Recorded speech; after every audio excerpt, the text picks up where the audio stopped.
Chapter 150. My goo mang doesn't like the smell of blood. Do you guys want to scram, or do you want me to do it? Before Leah could finish his sentence, a few of Nina's partners who did not dare to rush out just now tried to walk in from the boundary of Sandy's territory. They stopped after 2 steps and looked at Leah. Seeing that Leah just turned around and carried Goo Meng Meng back to the stove, ignoring them, they mustered up their courage to rush in and drag their injured family members away. Meanwhile, Nina, who was already scared out of her wits, could only allow one of her partners to carry her away. Her eyes were filled with shock and daze, as if she could not comprehend what had just happened. After Nina left, Sandy's territory was only left with her family, Goo Meng Meng, Leah, and that half-orc female who had accompanied Nina over like a maidservant. Goo Meng Meng looked at the half-orc female and said, "Your master has already left, why aren't you leaving?" That female bit her lower lip and seemed very nervous. She hesitated for a long time before opening her mouth and asking timidly, "Can I stay behind with you guys?" "Oh." Goo Meng Meng raised her brows and asked, "Aren't you Nina's friend? It's not suitable for you to stay with us." That female shook her head like a rattle drum and said with misty eyes, "Nina and I are not friends. It's just that she is a complete female and I am just a mere half-orc female like Sandy. If I don't listen to her, I will be bullied by her. I don't want to be bullied anymore. I beg you, let me stay by your side, can you?" Goo Meng Meng did not know much about the people of Saint Nazaire, so she looked at Sandy and asked for her opinion. Sandy tugged at Goo Meng Meng's hand and looked at her with a slightly pleading gaze. She probably felt a kinship with this half-orc female. Goo Meng Meng thought that it was better to have one more friend than one more enemy. Since she had taken the initiative to show her kindness, why should she reject her? Moreover, although this female had always been by Nina's side, she had not done anything to harm Sandy other than to protect herself. Since Sandy had already begged for mercy, what else could she not agree to? So Goo Meng Meng stretched out a hand towards the female and said, "Hello, I am Goo Meng Meng." That female held on to Goo Meng Meng's hand with both her hands, then knelt down and prostrated on the ground. This posture was exactly the same as when Nina's partner begged Leah for mercy. Goo Meng Meng was taken aback. She wanted to pull the female up, but realized that she could not support her weight at all. She pulled twice but the female did not budge at all. Goo Meng Meng asked, "What are you doing? Get up, get up." Leah placed his hand lightly on Goo Meng Meng's shoulder and smiled sideways. "She is expressing her loyalty to you. You can touch her head and she will get up." The corners of Goo Meng Meng's lips twitched. Why was making friends like training a dog? What loyalty and disloyalty? But seeing that female sprawled on the ground and refused to get up, Goo Meng Meng had no choice but to pat her head, accepting her loyalty. That female looked up with a face full of tears. She looked at Goo Meng Meng gratefully and said, "My name is Maya. From today onwards, I am yours." Goo Meng Meng's temples throbbed. "From today onwards, I am yours." Why did this sentence sound so awkward? "Maya, the relationship between friends is equal. I am not above you, so you don't have to do this." As Goo Meng Meng said, she leaned into Lee's arms. She looked at Lee's side profile and smiled. "Moreover, I can't let you be mine. Mine only has him." Aside from the topic, first of all, I would like to thank the babies in the group who helped me to name myself. I have saved all the names you gave me and they will slowly appear in the novel. Just like Maya today, who will be the next one to give her a new name. Also, I would like to thank my babies, XANU, and Choice, in QQ Reading. Chapter 151. Leah enjoyed Goo Meng Meng's words very much. For the time being, let him enjoy this one and only. Even if it could not last long, this moment would definitely be the happiest day of his life. Leah hugged Goo Meng Meng's shoulders and looked at Maya as if he was looking at a rival in love. "Why? You want to fight with me too? Maya was shocked. She leaned back and fell on her butt. She looked at Leah in fear and said, No, no, great witch doctor, I didn't mean it that way, that's good. Leo lifted his head proudly and walked past Maya with Gu Meng Meng in his arms. His steps were exceptionally coquettish. The fish bones at Bode's side had already been boiled to a milky white color. Even Gu Mingming's appetite was whetted by the smell, not to mention Sandy and Maya. Gu Meng Meng skipped to the side of the pot and placed the sliced ginger inside. After boiling for a while, she placed the fish inside. After cooking for about 5 minutes, Gu Meng Meng clapped her hands and exclaimed, Done. She reached out to touch the side and realized that in this miserable beast world, there were no bowls or chopsticks. She could hold a tree branch to eat when she was barbecuing, but was she supposed to hold a stone pot to drink fish soup? Gu Meng Meng looked around. Leah did not understand but followed her and looked around. He asked, What are you looking for? Gu Meng Meng roughly described the appearance of the bowl and chopsticks. Leah nodded thoughtfully, then kissed Gu Mingming's forehead and said, I know where to find something similar, I'll go get it for you, wait here. Leah nodded. Yeah. Gu Meng Meng nodded obediently. Blue friends were really reliable. Sandy and Maya surrounded Gu Meng Meng on both sides. The 3 little heads were all on top of the pot, drooling as they smelled the aroma. Just when they could not hold it in any longer, Leah finally returned. But when she saw the thing in his hands, Gu Meng Meng froze on the spot. Leo was holding half a tiger's skull in his left hand. He placed it upside down and sliced it flat from the eye level. Water was still dripping from the 2 furry ears. It was obvious that the considerate Leah had washed it seriously after removing it. But, a tiger's head dripping with water was also very scary, alright? And on his right hand, what were those 2 things that looked like tiger ribs? Gu Meng Meng instinctively took a step back and almost knocked into the stone pot behind her. Leah dashed forward and scooped Gu Mingming's waist with the hand that was holding the tiger bone. She fell into Lee's arms. You promise not to let me worry, Leah said sternly. Gu Meng Meng was so speechless that her teeth were chattering. She stuttered, put down the things in your hands first, we can talk about it. Leah did not understand, but did as he was told. Gu Meng Meng looked at the half a tiger's skull and ribs that Leah had placed at the side. She pulled Leah a few steps to the side before saying, Don't tell me you want me to eat with that thing. Leo looked at Di Hu's head, and then nodded sincerely. Gu Meng Meng stumbled and fell into Lee's arms. She twisted her body and muttered, Can you not be so curious? That's too scary, I don't dare to use it. Leah suddenly smiled and stroked Gu Mingming's little head that was rubbing against his chest. He comforted her, It's just food, don't be afraid. Gu Meng Meng wanted to cry but had no tears. She roared in her heart, Can you not say such scary words with that expression of God loving the world?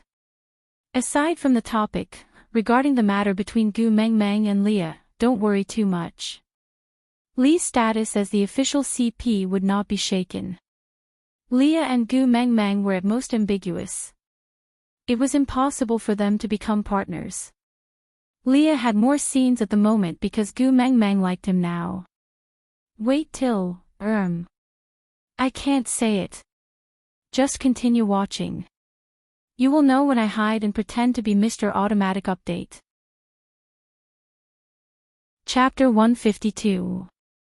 Leah could tell that Gu Meng Meng was really scared, so he hugged her and said, If you don't like it, then we won't use this.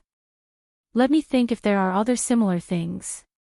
Gu Meng Meng immediately shook her head. She did not dare to count on Leah to think of a solution, or else who knows what head he would bring over later. Gu Meng Meng looked around and suddenly had an idea. She pointed at the tree branches that Bode had brought back to make firewood and said, This, we will use this. Leah followed Gu Mingming's little hand and looked at the tree branches that were no thicker than Gu Mingming's arm with a confused face and asked, "This?" Gu Mengmeng nodded her head heavily and said, "Yes, yes, yes, this." Gu Mengmeng ran over as she said and gestured for Leah to help her cut out a branch that was about 10 centimeters thick. Then, she dug out the wood core and turned it into a very retro and simple wooden bowl. But the modern wooden bowls were all oiled, and this simple one would definitely be permeable and there would be wood shavings if used directly. So, Gu Mengmeng directly plucked 2 large leaves from the tree and placed them on the bottom of the bowl. Then, she used another bowl to fill the bowl with fish meat and soup. Gu Mengmeng was used to taking care of others, and just as she was about to pass the fish soup to Sandy, she was carried away from the pot by Leah and found an empty place to sit down. Leah was still in his half-orc form, using his large tail as a personal sofa for Gu Mengmeng while he sat cross-legged with one leg bent. His elbow was placed on his bent knee and he looked sideways at Gu Mengmeng, admiring the way she ate. Gu Mengmeng used 2 thin tree branches as chopsticks. Although it was not easy to use bent branches, it was still better than tiger ribs. She picked up a piece of fish meat and sent it into her mouth. The texture was dense and sweet. After eating a few roasted meat, this fish meat soup was like a refreshing stream. Gu Mengmeng used her chopsticks to pick up another piece and send it to Li's mouth, saying, "Try it, the taste is not bad." Leah placed the tip of his nose in front of the fish meat and smelled it. Then, his lips curled up in his mouth that looked like he was going to eat the fish meat, brushing past Gu Mingming's chopsticks and kissed her lips. This kiss was very light, but it messed up the rhythm of Gu Mingming's heartbeat. Everyone was watching. But Leah did not care about how others looked at him. He just looked at Gu Mingming's mouth tenderly and licked his lips. Indeed, very delicious. Gu Mengmeng pursed her lips and smiled faintly. She lowered her head and sent the fish on her chopsticks into her mouth. She did not dare to look at Li's eyes and could only eat the food in her bowl secretly. She didn't even know when the food in the bowl was gone, because her ears were filled with the sound of her own heartbeat. Leah took over the empty bowl and asked, "Do you want more?" "I'll help you get a bowl." Gu Mengmeng shook her head shyly and said, "No need, I'm full." Leah frowned, his heart aching that his Mengmeng only ate so little every meal. The food that he had spent so much effort to cook ended up in Sandy and Maya's stomachs. After thinking for a while, Leah whispered into Gu Mingming's ear, "But I'm still hungry." Gu Mengmeng then realized that she had actually finished everything and left nothing for Leah. She hurriedly said, "Then I'll help you get another bowl." Leah pulled Gu Mingming's little hand and said, "I'm the witch doctor of Saint Nazir, how can I snatch food from a female? Aside from the topic, babes, remember to give me that free ticket. Those who have gifts, please focus on today. Today is the last day for the statistics. After today, gifts won't be counted as results. Then leave a message and ask the babies to move their fingers and cheer for Jean Eyre and Gu Mengmeng, please." Chapter 153. Gu Mengmeng looked at Sandy and Maya, who were about to fight over those few pieces of fish, and said hesitantly, "Then, go get a bowl for yourself and share some with me, all right?" Leah said. Gu Mengmeng nodded. As a competent girlfriend, she would definitely not let her boyfriend go hungry. So Gu Mengmeng jumped out from Li's tail with the bowl in hand and rushed to the pot, snatching a bowl of fish from Sandy and Maya's pincer attack. The steam from the fish shrouded Gu Mingming's little face. From Li's perspective, she seemed to be the only color in this world. Opening his arms, Leah took the initiative to welcome Gu Mengmeng, who was walking towards him. He kept his tail and hugged her with his body, feeling the wonderful feeling of her in his arms.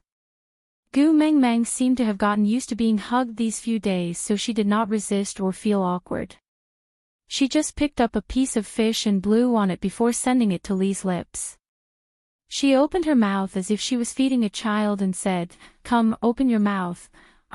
Leah could not help but smile, but used one hand to push the chopsticks back into Gu Mingming's mouth. As Gu Mang Mang looked at him with her big innocent eyes, he leaned towards her lips again and kissed her little mouth. His nimble tongue minced the fish in Gu Mingming's mouth before releasing her little mouth reluctantly. Before he withdrew, he sucked on her little lilac tongue again. Some saliva dripped down from their parted lips, reflecting the sunlight and looking crystal clear.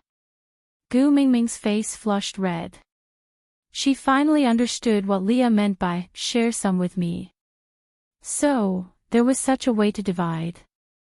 Gu Mengmeng instinctively swallowed the fish in her mouth but did not dare to feed Leah a second time. She directly placed the chopsticks in front of Leah and looked away shyly, saying, You eat it yourself."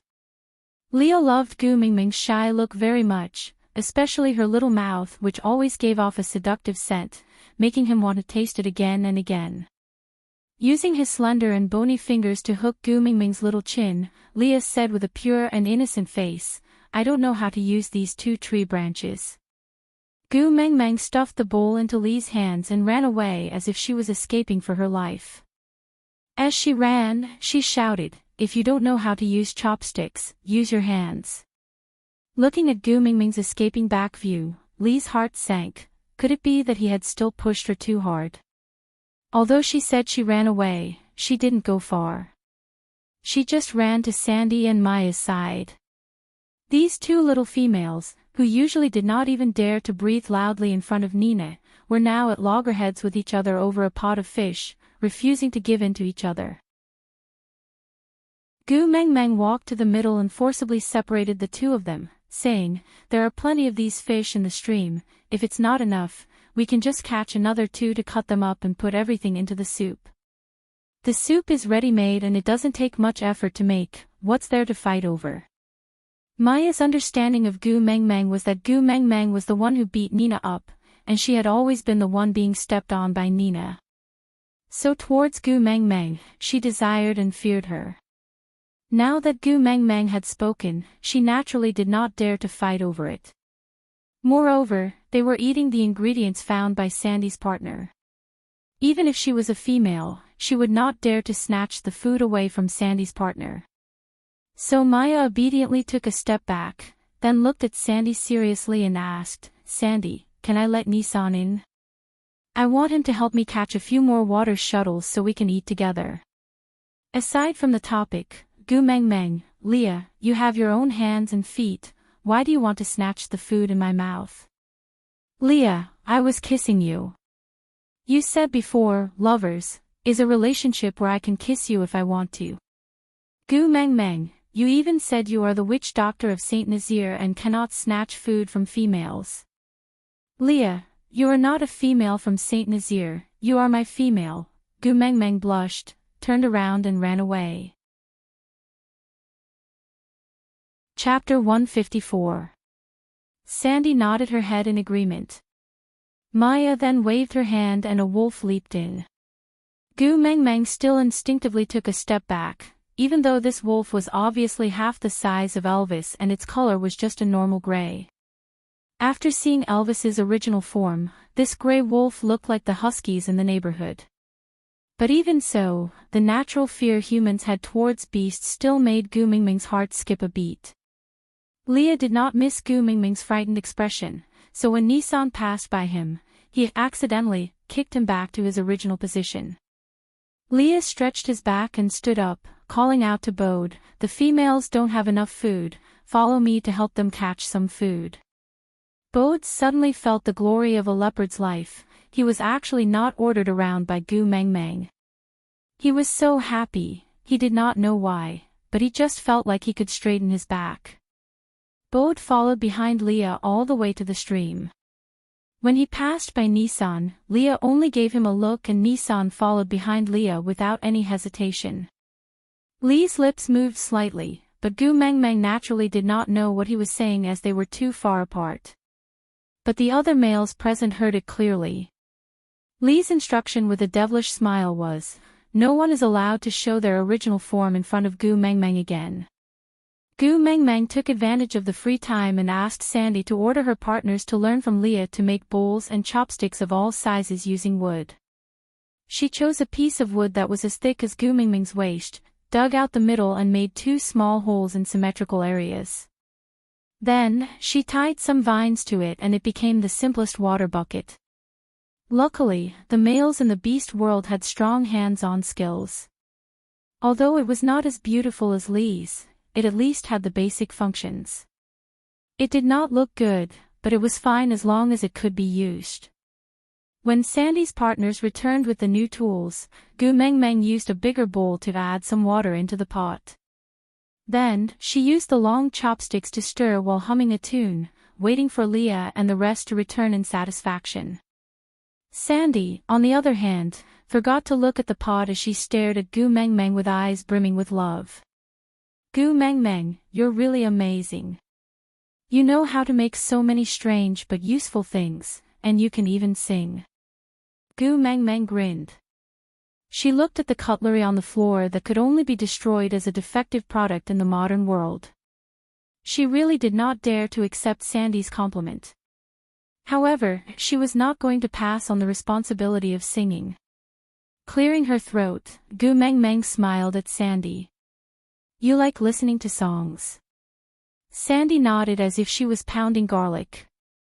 She clasped her hands in front of her chest and instantly turned into a fangirl. Legend had it that only the mermaid tribe in the deep sea and some migrating birds knew how to sing. But Saint Nazaire was far away from the ocean and none of the birds that knew how to sing would pass by here when migrating. So to Sandy, or even the entire Saint Nazaire, singing was a luxury. Gu Meng Meng did not know this. She was just purely pleased by Sandy's expectant gaze. Hence, she hummed twice to set the tone. She then stirred the fish soup in the pot while singing. Other than being in love, we're also fortunate to have the happiness of chatting with a good friend. You're my dowry, my most precious collection. I won't marry a man who doesn't nod his head. I'm your dowry, please keep me by your side. Don't marry a man who thinks I'm too noisy. Sandy and Maya were already in a daze. They only looked at Gu Meng Meng with adoration and did not notice that Leah, Bode, and Nissan had already returned with the fish soup.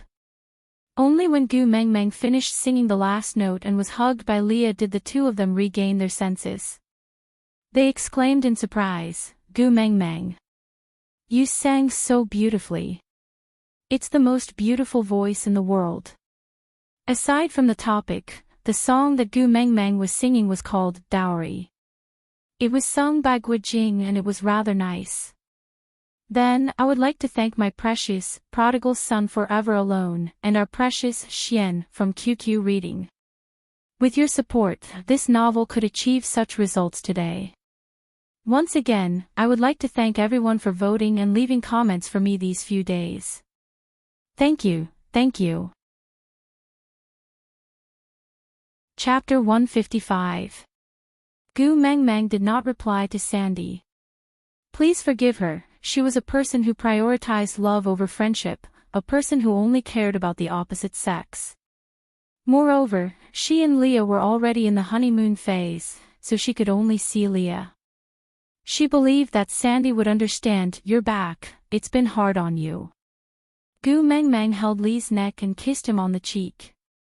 Lee's expression softened, but he still could not hide his disappointment. You sang really well, it's a pity. I couldn't listen to the whole thing. Gu Meng Meng smiled with her eyes squinted. It's nothing, isn't it just singing? If you want to listen, I can sing for you every day. Leo raised his brows and smiled. He kissed Gu Meng Meng's cheek. I'm looking forward to it. Gu Meng Meng saw that Leah clearly wanted to listen to her singing now, so she did not reject him. She nestled in Lee's arms and sang Tian Fujian's Little Luck. After she finished singing, she looked up at Leah and smiled sweetly. Leah hooked Gu Meng Meng's chin with his fingers and covered her lips with his. After kissing for a long time, he called out in a slightly hoarse voice. Gu Meng Meng, Gu Meng Meng, Gu Meng Meng, Gu Meng Meng looked at Leah in a daze.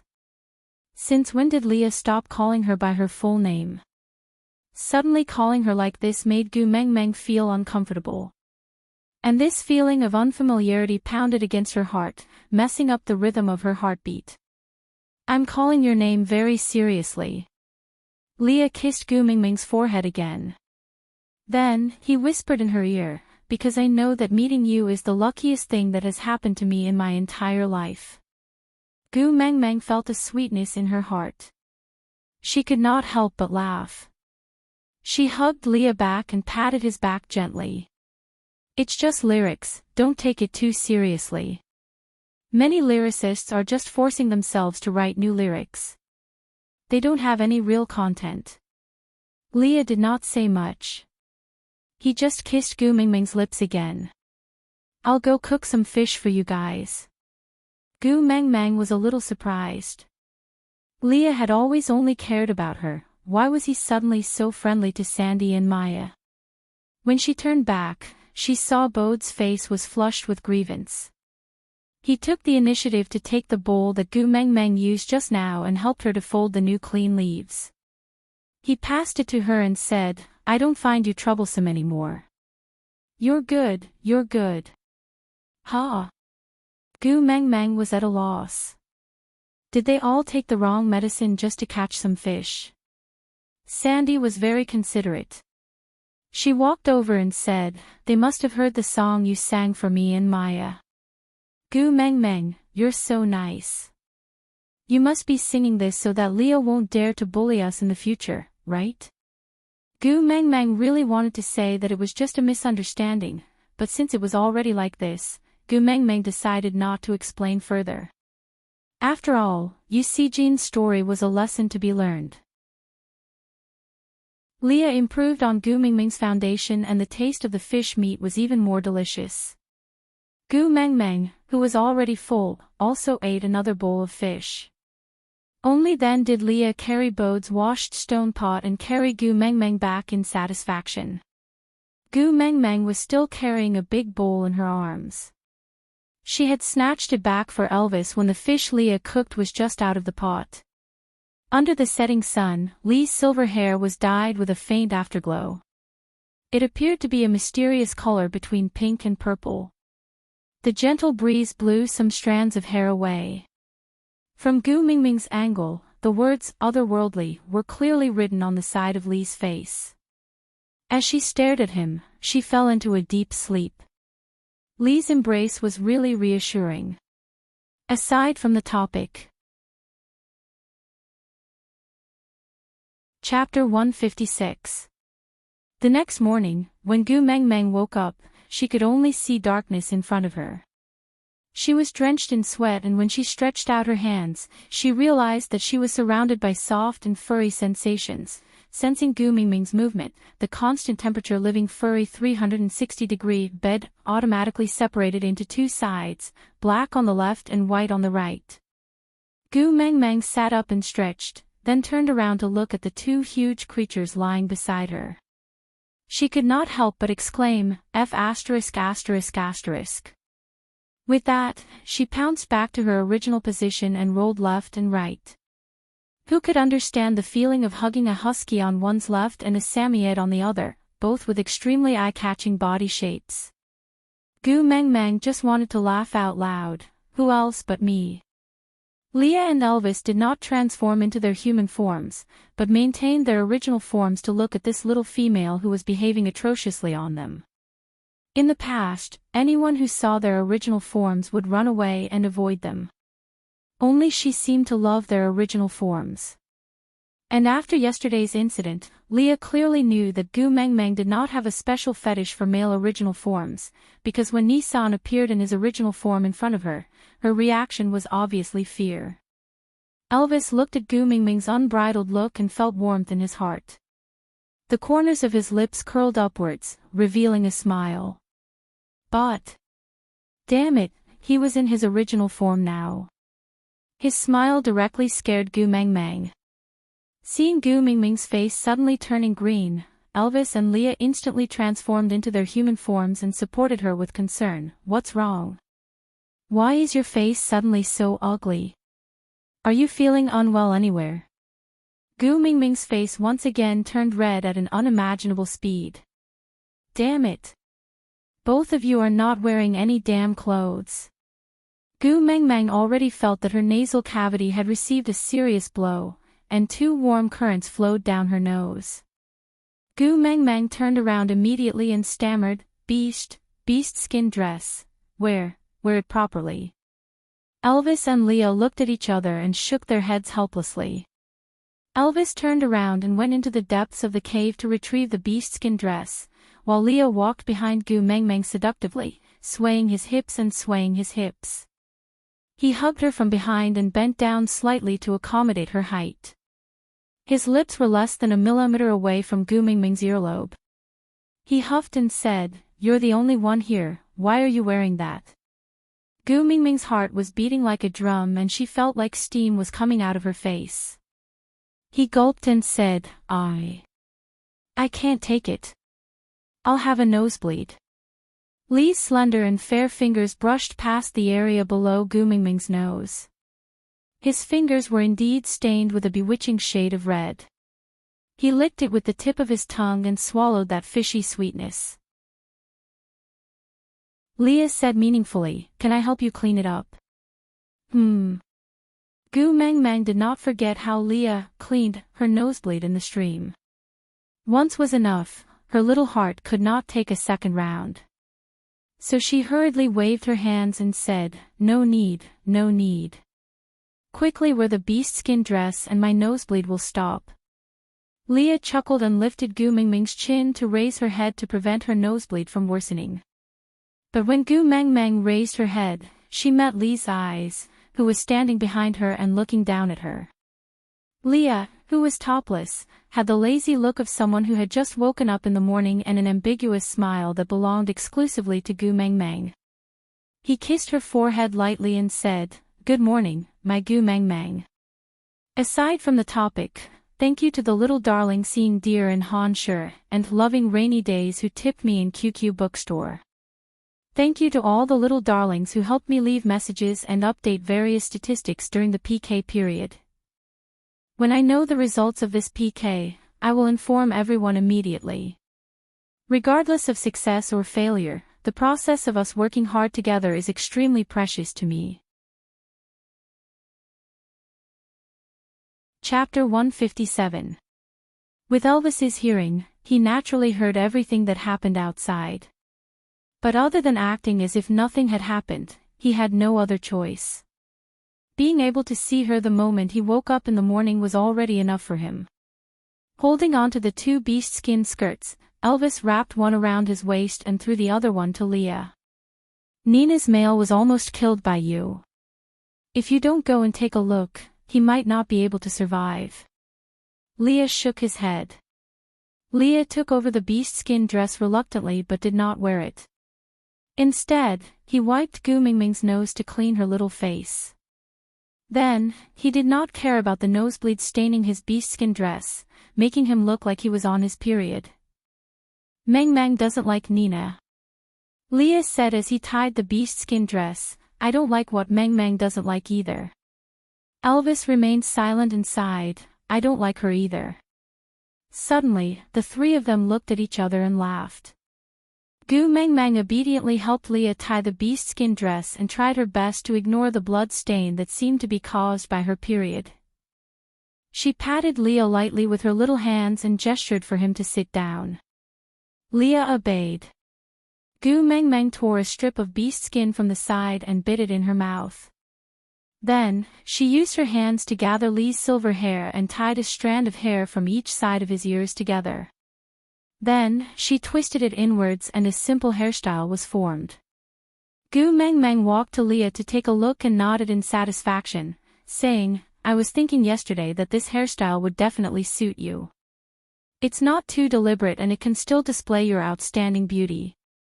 You're so handsome." Leah had never cared much about his hair, but after Gu Mengmeng's praise, Leah felt that his hair was really not bad.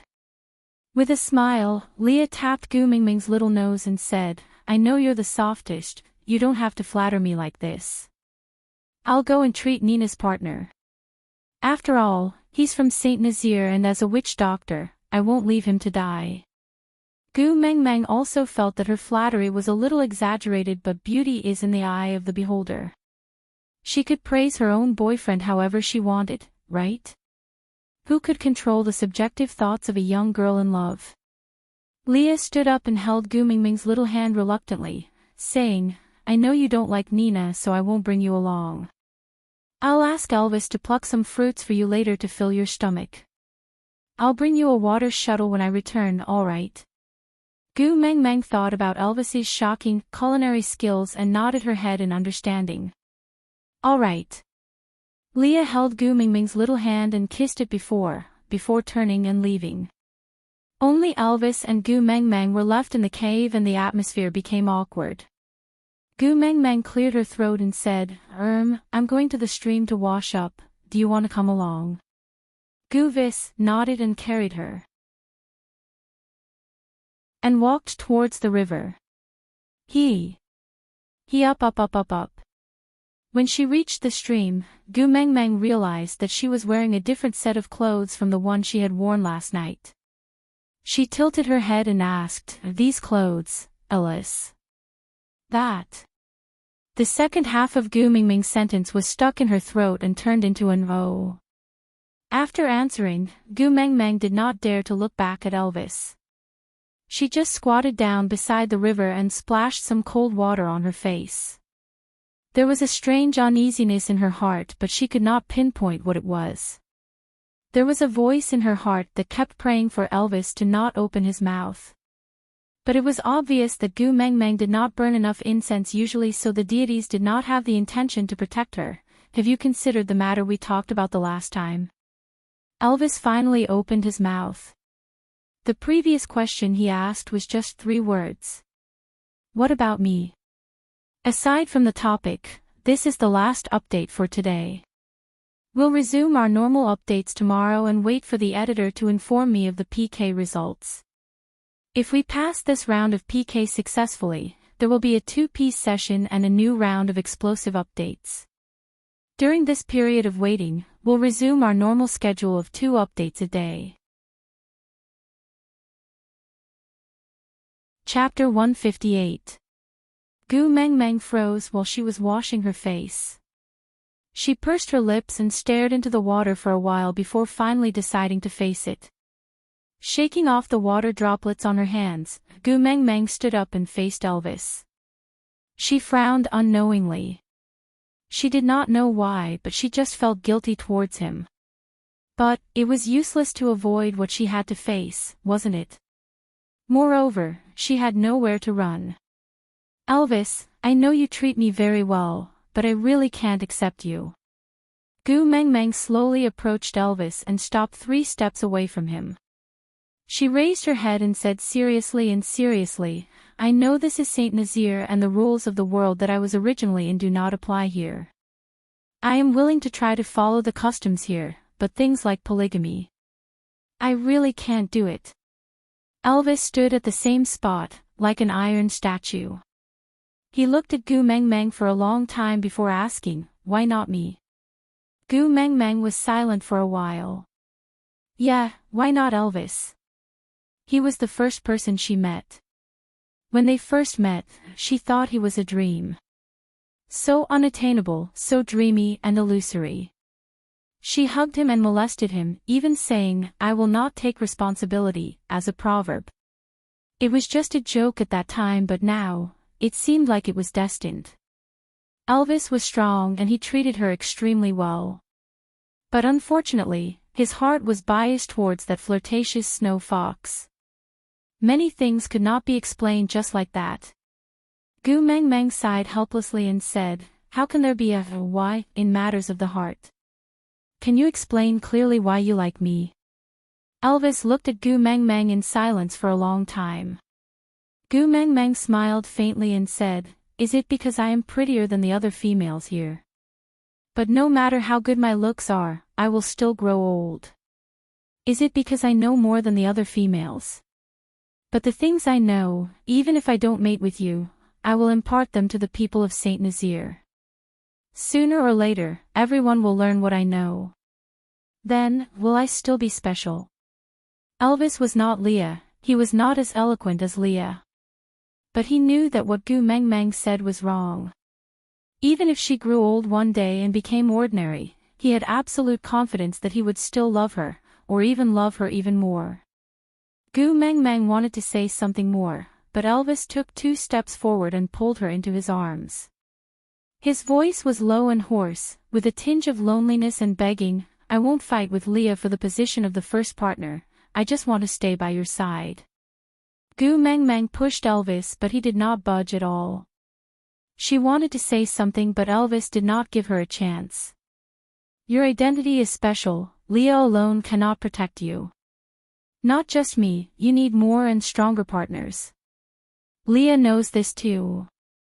Before Elvis could finish his sentence, Gu Mengmeng said, "I'm different from the females here.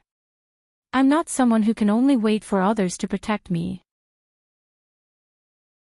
Elvis was taken aback and felt a little desolate.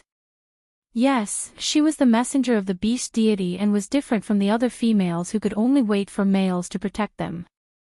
Gu Mengmeng took the opportunity when Elvis was in a daze and pulled herself out from his arms. She took 2 steps back and said, "When Leah returns later, I will move into his cave. I have troubled you during this period of time, thank you for taking care of me. Aside from the topic, thank you to my QQ reading darling. Dream, Little Rabbit, Jade Treasure, Dream Wanderer's Dream, Low Voice, Hua Fei Hua's Style, as a reward. And thank you to Xiaoxiang's darling Big Banyan Tree for her recommendation vote.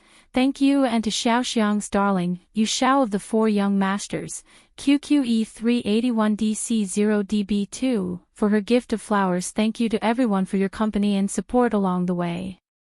I still do not know the results of the PK at the Book Town. I will share it with everyone once I receive the news." Chapter 159. Elvis's spine stiffened and his blood seemed to have frozen in that instant. He could not breathe for a long time and could only stare at Gu Mengmeng fixedly. That pair of eyes that were as clear as a deer's were filled with determination and determination. Elvis knew that this expression was not just a female's willful and angry words. She was really going to leave his life. The left side of her chest stopped for a long time before a deafening sound rang in Elvis's ears. His eyes were bloodshot and his vision blurred. Turning around resolutely, Elvis only said one sentence, "You don't have to leave." Then, he left with big strides. Looking at Elvis's back, Gu Mengmeng felt like she was about to be swallowed by guilt. Rejecting someone was really a stressful thing. Gu Mengmeng only hoped that she would not have to do it a second time in this lifetime. She swore that she would never be envious of the school bell being confessed to 8 times a day and that rejecting someone was as easy as chewing potato chips. What did Elvis mean when he said she didn't have to leave? Was he going to let her stay in the cave? That was not good. Rejecting someone and still asking them to leave without a penny. How shameless was that? Gu Mengmeng felt that she could not do such a thing, so she decided to pack her things first and move to Li's place when he returned. Returning to the cave, Gu Mengmeng looked down at her aching feet. She finally understood why Leah and Elvis always carried her every time she left the house and almost never let her walk on her own. Their thoughtfulness was because she was too slow and only realized it now. Looking around, Gu Mengmeng's vision was limited and she could only see less than 10 square meters around the entrance of the cave. Any further in and it was pitch black. If Gu Mengmeng went in, she would be blind with her eyes wide open. However, when he thought about it, he had transmigrated here while swimming. The only thing that belonged to him was probably the bikini that he had bought from the salesperson to coincidentally meet a senior from the swimming club. So there was really nothing much to pack. Gu Mengmeng wore the bikini and then put on the clothes that Elvis made for her. Yeah, there was a protective cover all over and it was indeed much safer than being in a vacuum.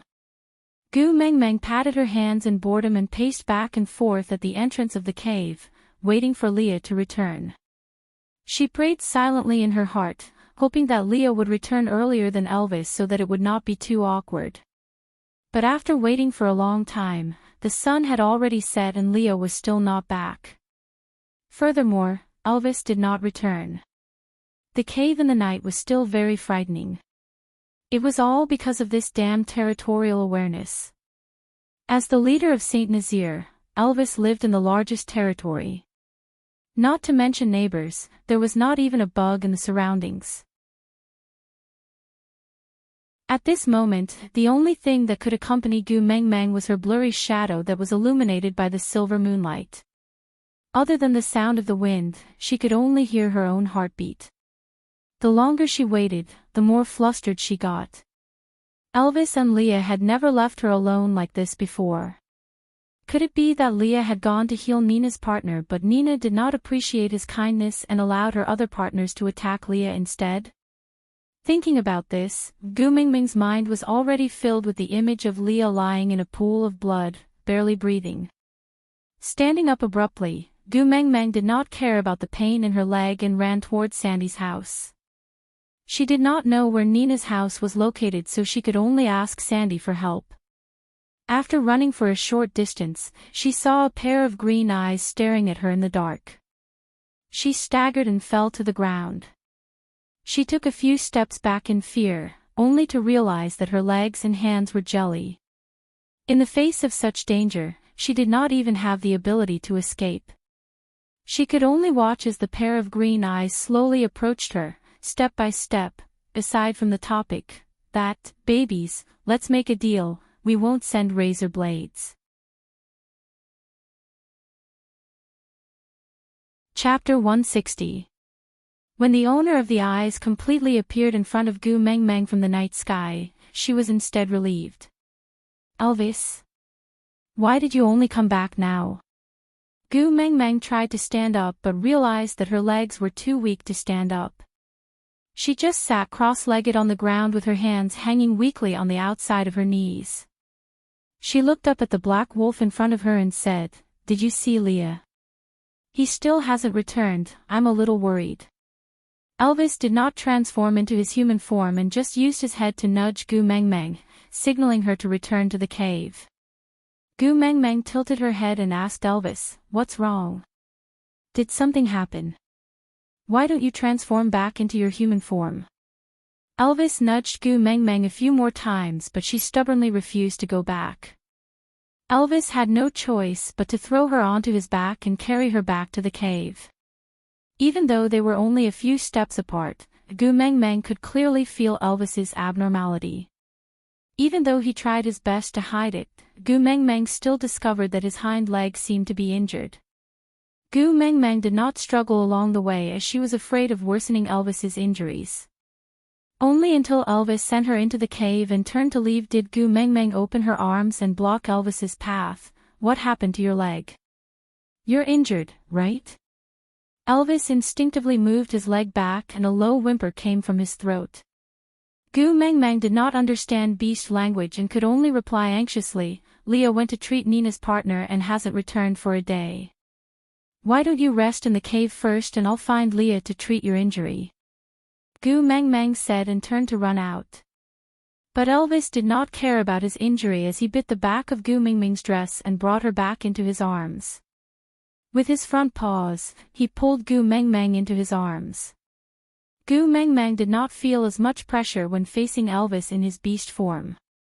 Moreover, his hind leg was clearly injured and if she struggled, it would definitely cause a second injury. Hence, Gu Mengmeng did not dare to move recklessly and could only allow Elvis to protect her under his abdomen. He rubbed his chin against the top of her head gently and finally placed her head on his neck. His chin, the softest part of his lower jaw, gently pressed against the top of her head. He hugged her just like that and did not sleep for the whole night. Gu Mengmeng did not know when she fell asleep, but when she woke up again, Elvis had already disappeared. There were some washed fruits placed at the entrance of the cave, which must have been left there by Elvis. Gu Mengmeng looked around but did not find any traces of Lee's return. A huge sense of uneasiness and suspicion spread in Gu Mengmeng's heart. She could not be bothered to eat those fruits, nor could she be bothered with how painful her feet were. She just relied on her memory to walk out of Elvis's territory and headed straight for Sandy's place. Before Gu Meng Meng reached Sandy's house, Sandy had already come out of the cave to welcome her. Her eyes were bloodshot and red. It was obvious that she had been crying. You. Gu Meng Meng could not make a request in Sandy's current state, so she asked with concern, "What happened? Did Nina bully you again?" Sandy shook her head. The tears that she had finally stopped started to fall again. She held on to Gu Mingming's little hand and stared fixedly at her with her tear-filled eyes. Biting her lower lip, she could not say a single word. Finally, she pulled Gu Mengmeng into her arms and hugged her tightly. Then, she burst into heart-throbbing sobs until she could not breathe. Gu Mengmeng patted Sandy's back lightly. She did not know what had happened, but she felt as if there was a dark cloud floating above her head, making it hard for her to breathe. Aside from the topic, recommending her good friend Hua Zhixing Bao's article, Young Master Gu's Flash Marriage Sweet Wife, a sweet article about love after a flash marriage. The rich and handsome Gu Xinqing got married in a low-profile flash marriage. The couple in the flash marriage was the daughter of the unknown Yu Jiaojiao. Everyone said that Yu Jiaojiao received this honor because she saved the Milky Way galaxy, but they did not know that their fates were already intertwined 2 years ago. Gu Xinqing from Jin City was handsome and rich. More importantly, he had no scandals and was rumored to not be close to women. He had been cold for 27 years and fell head first into Yu Jiaojiao, the little vixen. After the marriage, Gu Xinqing's peaceful life was in turmoil. President Gu, Madam broke the old master's favorite vase. The man did not even lift his head, just find a similar one and send it over. President Gu, Madam released old Madam's favorite parrot. Go to South America to find a new one for her. President Gu, Madam went on a date with old Madam's sugar baby.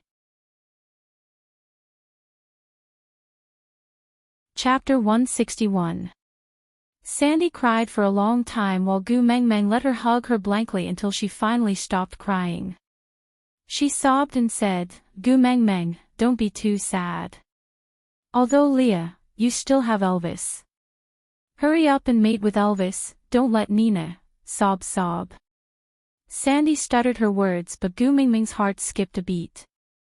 She held on to Sandy's shoulder and asked with furrowed brows and squinted eyes, "Say, what happened to Leah?" Sandy looked at Gu Mengmeng with her swollen eyes and asked timidly, "You still don't know?" Gu Mengmeng asked, "What should I know?" Sandy cried even louder. Gu Mengmeng had never been so frustrated before. She was absolutely sure that Sandy was not crying because she was bullied, but because of her, and it had something to do with Leah. "Don't cry, tell me what happened first. Where is Leah?" Gu Mengmeng held on to Sandy's shoulder tightly and forced her to calm down. Sandy cried until her nose was covered in tears and snot. She said in a sobbing tone, "Leah is going to mate with Nina." "What?" Gu Mengmeng staggered 2 steps back before shaking her head and forcing a smile. "Impossible, this is impossible. Leah was still fine with me yesterday and he is going to mate with Nina today. How is this possible?" "It's true, the entire tribe knows about it." Gu Mengmeng had long let go of Sandy's shoulder, but she was still standing at the same spot, crying loudly with Gu Mingming's support. Gu Mingming's head was buzzing and she could not think straight. She could not figure out why Leah would do this. Gu Mengmeng held on to Nina's arm and resisted the tears in her eyes. "Bring me to Nina's house." What do you want to do?" Sandy held on to Gu Mingming's hand and said, "Elvis is not by your side now. It's too dangerous for you to go there alone." What if? Gu Mengmeng chuckled and said, "What if? Would Leah still do anything to me?" Sandy pursed her lips and did not reply, but from her expression, one could tell that this was what she was worried about. Gu Mengmeng did not care so much and pulled Sandy out. Although Bo did not like Gu Mengmeng ordering him around all the time, he had received many favors from Gu Mengmeng. Now that Gu Meng Meng had dragged Sandy along, he could not just stand by and watch. So Bode carried Sandy on his back and carried Gu Meng Meng in his arms with the other hand. With a dark face, he said, "I will send you over." Gu Meng Meng could not divert her attention to thank him. She just wanted to find Leah quickly and bring him back. Bode's speed was very fast and he arrived at the outskirts of Nina's territory in no time. He placed Sandy and Gu Meng Meng down and said, "I can only send you up to here. If anything happens, just shout out loud and I will go in and save you." Gu Meng Meng was not in the mood to listen to Bode's instructions, so she ran towards Nina's cave barefooted. Before he reached the door, he saw Nina strutting out of the cave with Leah beside her. Gu Meng Meng ignored Nina and looked straight at Leah. She tried her best to smile and said, "Leah, you did not return home for a day. I was very worried about you. Leah, I am here to fetch you. Let's go home." Leah stood at his original spot and maintained his elegant yet distant smile.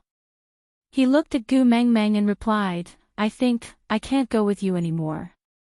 Aside from the topic, thank you to QQ Readings, Girls Future, and Last Sight, for their tips. Then, because I am going to start my Leah plot, I will be lurking in the QQ group and pretending to be dead for the next few days because I am afraid of being beaten up. I will only appear when I give out meat to everyone a few days later." Chapter 162. Why? Gu Mingming's smile froze on her face. Leah clearly did not reply, but her tears fell down uncontrollably. Gu Meng Meng ignored the sourness in her eyes and did not want to analyze the reason why her heart felt so suffocated. She just wanted to call Leah back with the brightest smile. But Leah stood at the same spot and did not move an inch. He was still smiling gently and replied, "Gu Meng Meng, it's almost winter." Gu Meng Meng did not understand what Leah meant and could only wipe away the tears in her eyes quickly. She looked at Leah attentively and waited for him to continue. Lee's gaze passed through Gu Meng Meng and drifted to a faraway place. He continued in a disappointed tone, "I've already become an adult for a long time. If I don't mate soon, I'll miss the opportunity to give birth to the strongest cubs." Gu Mingming's mind exploded and her heart was in turmoil. A thought kept surfacing in her mind. Leah left her because she was unwilling to mate. That's right, right from the start, she only intended to date Leah. When Leah confessed to her, she even told Leah clearly that she would not mate with him and could only date him in order to lessen her psychological burden. She could occupy Lee's good side confidently and tell herself, this is a consensual thing, but now, Leah was unwilling. Gu Meng Meng was trembling all over but she could not say a word. She could only clench her fists tightly and look at Leah. Her tears flowed down from the corners of her eyes like a beautiful stream. She did not know what she was hoping for and she also knew that this looked very unpromising. But she just could not turn around suavely and could not say those words to make him stay. Leah did not give Gu Meng Meng too much time to organize her emotions. He continued as if Gu Meng Meng was someone unrelated to him. "Nina promised that her mating rights will always belong to me until she gives birth to a strong cub for me. So, I have to stay by her side and help her recuperate." That's right. Nina held her head high and puffed out her chest. She had never felt so carefree before. She took a small step forward and said, "So what if you became the first beauty of Saint Nazaire? Dragging along two good males like Leah and Elvis but not willing to mate with them. Are you asking them to sacrifice for you for nothing? How selfish. I'm different. I can give Leah a litter or even several litters of cubs. With Lee's strength and my perfect genes, our baby will definitely be a king in the future." Gu Meng Meng took a quick step forward and raised her hand to hit Nina. But just as she was about to raise her hand, her wrist was grabbed tightly by someone.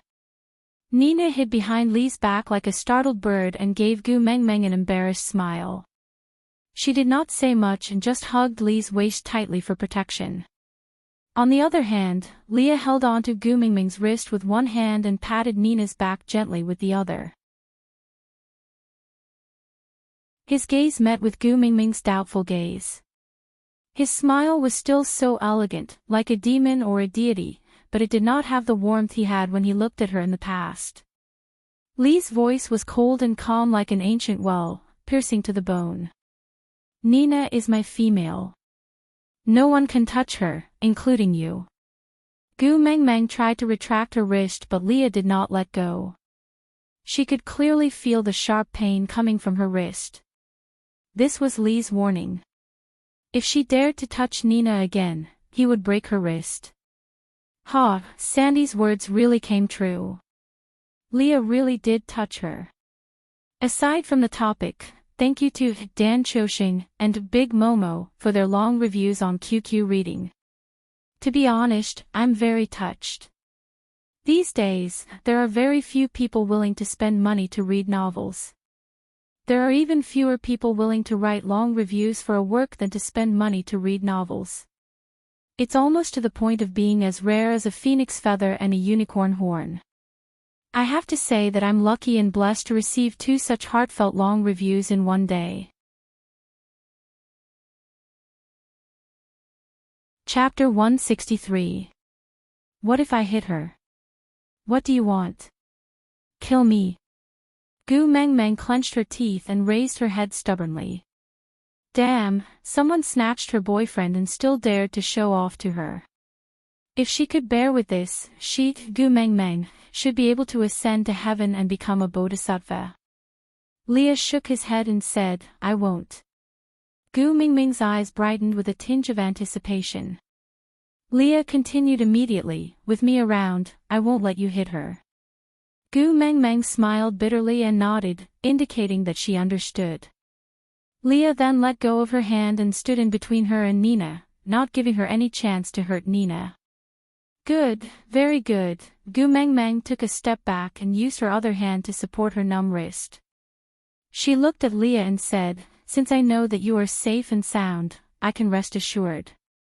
Even if you are not with me, I still wish you happiness. With that, Gu Mengmeng turned around and moved her feet with difficulty, step by step, back to where she was. Nina's words were like a thorn, piercing straight into Gu Mengmeng's heart. Every time her heart beat, the sharpness would penetrate deeper. Gu Mengmeng, you are so selfish. You can't give a promise, so what right do you have to dominate Leah? Her footsteps were heavy, as if she was dragging the entire world.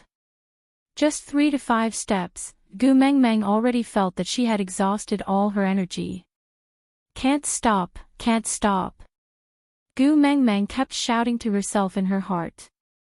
She didn't want to part with good intentions, she didn't want Leah to remember her begging for pity in a weak and pathetic state. She didn't want it. Gu Mengmeng bit her lower lip tightly, trying to hold back her developed tear glands. She clenched her fists tightly and hung them by her sides, not allowing herself to show the action of wiping her tears. She thought that as long as she did that, no one would know that she was crying. But she forgot how sensitive the senses of males in the beast world were. Her first tear was seen clearly by everyone present. Xiao Meng. Just as Gu Mengmeng was about to give up, someone held her shoulders. Gu Mengmeng looked up but could not see what the person in front of her looked like. But, in the entire Saint Nazaire, only Elvis would call her Xiao Meng. Gu Mengmeng bit her lower lip and could not say a word. She felt that her throat was dry and tight and she could not make a sound. Elvis carried Gu Mengmeng in his arms, one hand supporting her butt and the other on her back. He patted her gently and let her lean on his shoulder. Elvis's voice was a little hoarse. Even though he tried his best to control it, he could not hide his heartache. After deliberating for a long while, Elvis only said one sentence, "It's all right, I'm here to bring you home." With that, Elvis carried Gu Mengmeng and turned to leave. Other than Gu Mengmeng, he did not even look at anyone else. Walking out of Nina's territory, Gu Mengmeng started to choke with sobs. By the time she reached Elvis's territory, Gu Meng Meng had already cried so much that she could not even make a sound. She could only open her mouth wide to let out a gasp, with tears flowing down her cheeks. It would be nonsense to say that Gu Mingming's crying was beautiful. Now, her nose was full of tears and mucus. She was as pathetic as she could be and as ugly as she could be. But even so, Elvis still felt an unprecedented heartache. It was as if something in his left chest was being torn apart by sharp claws and fangs, being gnawed away bit by bit until nothing was left. Aside from the topic, hello everyone, this is Mr. Automatic Update of Stored Manuscripts.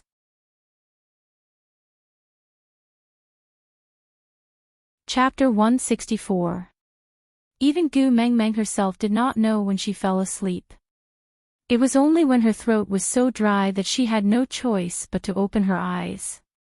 Only then did she realize that her eyes were swollen like peaches and she could only open them a little. Elvis brought a cup of water to Gu Mingming's mouth and she took it without hesitation and started gulping it down in big mouthfuls. Elvis was afraid that she would choke, so he patted her back lightly. After Gu Meng Meng finished drinking, she returned the cup to Elvis and stood up to walk out without saying a word. Elvis held on to Gu Mingming's wrist and asked, "You still want to find him?" Gu Meng Meng knew that the he Elvis was referring to was definitely Leah. Just thinking of that name made Gu Mingming's heart ache. She did not have the confidence to see Leah again and hear those heartless words again.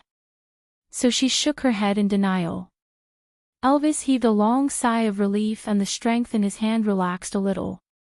He did not want to see Gu Mingming's heart-wrenching look again. Elvis took a step forward and hugged Gu Meng Meng in his arms, saying, "Your feet are all bruised and are not suitable for walking for now. Where are you going?" "I'll bring you there." Gu Meng Meng lowered her head to look at the bottom of her feet. There was a large patch of bruised skin with traces of blood seeping through it and it looked rather miserable. But why did she not feel any pain? Oh, perhaps there was a limit to the pain a human body could feel. It was all concentrated on her heart and she could not feel any other parts of her body. But Gu Meng Meng did not reject Elvis's suggestion. Her throat could barely open to speak after drinking water, but it was extremely hoarse. Every word that came out of her mouth felt like a small knife was slicing her throat. "I want to go to the lakeside, the place where I first met you." Elvis did not know what Gu Meng Meng wanted to do. In fact, he could not understand most of the things that Gu Meng Meng did. But to Elvis, as long as Gu Meng Meng did not cry, he had no opinion on what she wanted to do. So, Elvis took out a thicker piece of beast skin and wrapped Gu Meng Meng up. Although winter was not here yet, the weather had already turned cold and he could not let his Xiao Meng freeze. Gu Meng Meng did not resist and let Elvis do everything on her body. Gu Meng Meng, who had been as quiet as a rag doll, only reacted when Elvis carried her to the lake where they first met. Elvis's lips curled up slightly as he pointed at the surface of the lake. "That day, you were standing there with half your body in the lake. The water reflected on your face and you looked like a lost elf. I couldn't help but get close to you, but I was afraid to disturb you. Then, you actually kissed me." Elvis sunk into his memories. It had only been a short while, but now that he was back here, he felt as if it was a lifetime ago. Gu Meng Meng wanted to get down from Elvis's arms, but Elvis did not stop her and placed her down according to her wishes. Gu Meng Meng ignored Elvis's words, or rather, she ignored everything. Gu Meng Meng walked towards the lake, taking off the beast skin Elvis had on her as she walked. In the end, she was only left with the bikini she was wearing when they first met. She stopped by the lakeside and turned around to look at Elvis. Her lips curled up slightly as she said to Elvis, "Sorry, thank you. Goodbye." After saying that, Gu Meng Meng fell backwards, causing a huge splash. Gu Meng Meng curled up her body and held her breath, forcing herself to sink into the water. She wanted to go back, return to the place where she belonged.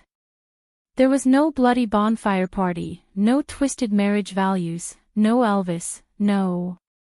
Leah. Aside from the topic.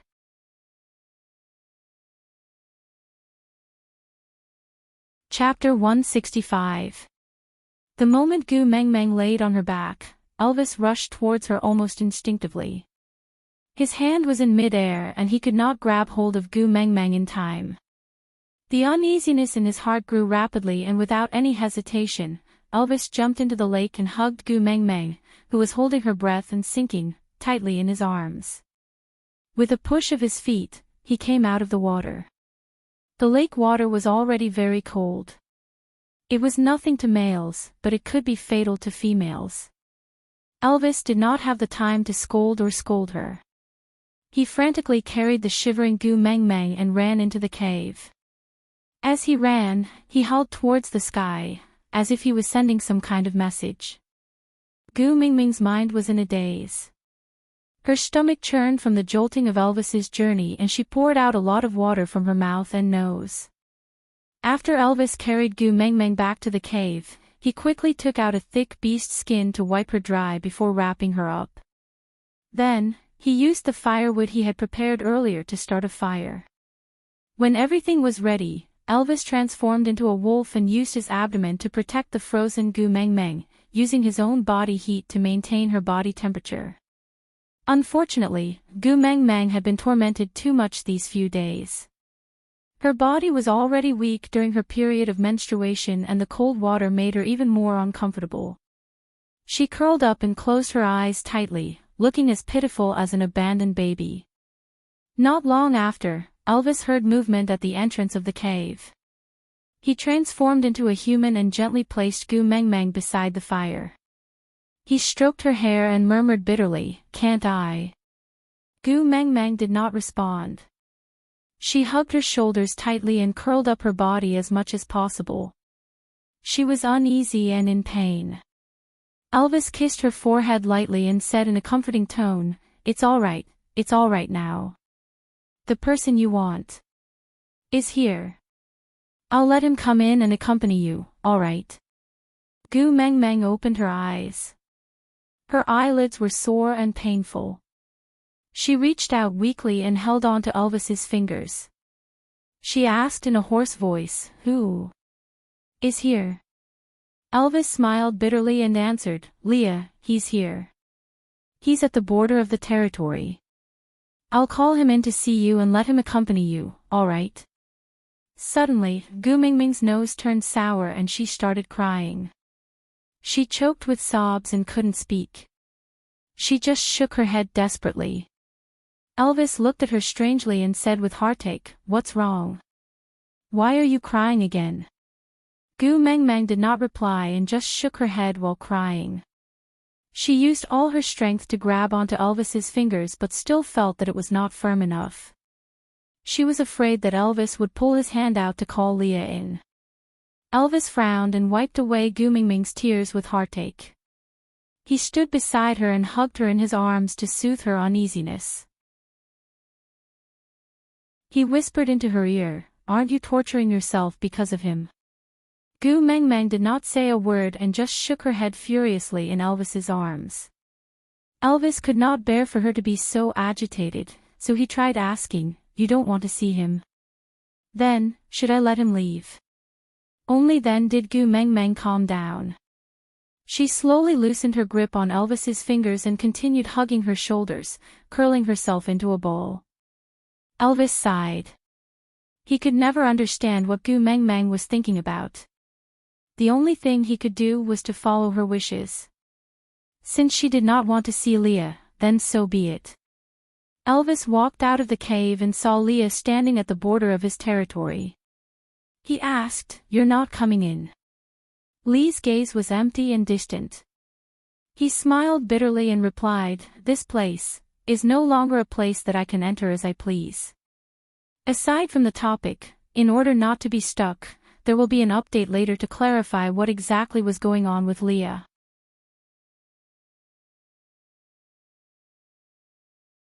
Chapter 166. Elvis remained silent and did not reply. Leah took a deep breath and took the initiative to ask, "She doesn't want to see me?" Actually, Leah heard everything that Elvis said to Gu Meng Meng in the cave. He even heard her sobbing and shaking her head clearly. Elvis nodded his head slightly and pressed his lips into a straight line. But Leah smiled and said with bitterness and a tinge of relief, "She doesn't want to see me, luckily, she doesn't want to see me." Elvis looked at Leah in confusion and did not say anything. He only used his gaze to ask for Leah's opinion. Leah heaved a long sigh of relief and said, "She doesn't want to see me because she still hates me." Still hates me, at least it means that she has me in her heart. Elvis did not really understand Lee's logic and only told him about Gu Meng Meng being soaked in cold water and how he handled it. Leah nodded his head and said, "You handled it well. Before I came, I had already asked Bode to cook a pot of water shuttle and added a lot of yellow roots. Sandy will send it over in a while. Coax Meng Meng to drink more." Elvis nodded his head in agreement and then looked at Leah. "Then you..." Leah waved his hands and said, "The most important thing now is for you to mate with Meng Meng before winter. Only after you successfully become Meng Meng's first partner can I tell Meng Meng the truth and think of a way to ask for her forgiveness." Elvis asked, "Are you confident that she will forgive you?" Leah shook his head and smiled bitterly. "No, I'm just gambling. I'm gambling that in her heart, I'm more important than her principles." Elvis sighed and said, "Why did you choose Nina back then? If you choose Sandy, there's still someone who can help you when you explain to Xiao Meng in the future." But Leah shook his head and said, "How can I let her lose her best friend at the same time when she loses her lover? She likes Sandy so much. It's always good to have Sandy accompany her when she's sad because of me." Elvis remained silent and stood at the same spot, not knowing what to say. But Leah used his chin to point at his leg and asked, "How did you explain your injury to Meng Meng?" Elvis's expression darkened and he said in a low voice, "She didn't ask, so I didn't explain." Leah patted Elvis's shoulder and said, "Bring out the aura you had when you fought with me that day. I did not hesitate to land myself in such a situation just to see you helpless in front of Meng Meng." Elvis was silent. He had nothing to say. Actually, he did not mind that he was not Gu Meng Meng's first partner, nor did he mind that Gu Meng Meng liked Leah more than him. He only wanted to stay by Gu Meng Meng's side to take care of her, protect her and watch over her. But Gu Meng Meng's insistence on maintaining monogamy had forced him into a dead end. He did not mind being neglected or being wronged, but leaving her and losing her was his bottom line. This was the only thing he could not agree to. So that night, he went to look for Leah and used the usual method of males in the beast world to decide who would protect Gu Meng Meng. He had won, but seeing how upset Gu Meng Meng was because of Lee's departure, Elvis had been asking himself for the past 2 days, was he wrong? Maybe he should not have won. Leah and Elvis had many years of friendship, fighting side by side and risking their lives so many times, so they had a deep understanding of each other. Even if Elvis did not say anything, Leah understood what he was thinking. "Don't feel guilty, losing to you was my own decision. We all know that this is the best choice, isn't it?" Aside from the topic, branches, looking at Elvis carrying Gu Meng Meng off, the smile on Lee's face slowly froze. He frowned in disgust and ordered coldly, "Take your dirty hands off me." Nina, who was hugging Lee's waist and feeling pleased with herself, was stunned by Lee's roar. She looked up at Leah blankly, only to realize that his eyes were still staring at the direction Gu Meng Meng disappeared in, not even sparing her a glance. "If I hear you casually express your opinion in front of Meng Meng again, I don't mind the number of females in Saint Nazaire becoming 3. As Leah said that, he took out a beast-skin rope from his waist and tied 2 strands of long hair behind his ears before folding it inwards. This was the hairstyle Meng Meng had praised. She said it looked good. "Leah, how can you speak to me like this? I'm the Nina who wants to mate with you." Nina shouted at the top of her lungs. "Mate?" Leah sneered, "Are you even worthy?"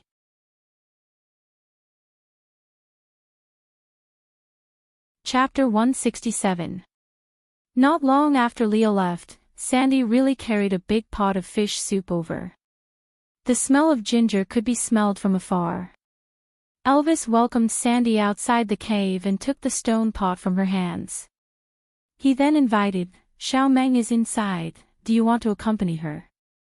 This was the first time Elvis invited another female into his cave and he felt a little awkward. But for Gu Meng Meng, he would do anything he did not like. Sandy's heart was already on Gu Meng Meng and she did not have the time to feel proud of Elvis's invitation. She just nodded and walked in without standing on ceremony. The moment she entered the cave, Sandy saw Gu Meng Meng curled up in a corner. Her chubby little face puffed up and Sandy took a few steps forward to hug Gu Meng Meng in her arms. She imitated how she used to comfort herself when she was crying and patted her back lightly. "Gu Meng Meng, I don't allow you to spoil yourself like this." Gu Meng Meng opened her red and swollen eyes and saw that the person who came was Sandy. She wanted to smile so that Sandy would not worry, but the corners of her lips were too heavy. No matter how much strength she used, she could not even pull out a curve. Sandy cupped Gu Meng Meng's little face with both hands and looked at Gu Meng Meng seriously. "If you want to cry, don't force yourself to smile. I will accompany you. When you are done crying, we will eat something delicious." Bode's culinary skills have improved a lot recently and the food he makes is getting better and better. He cooked water shuttles today and I specially brought them for you to eat. Once you are full, you will not feel uncomfortable anymore.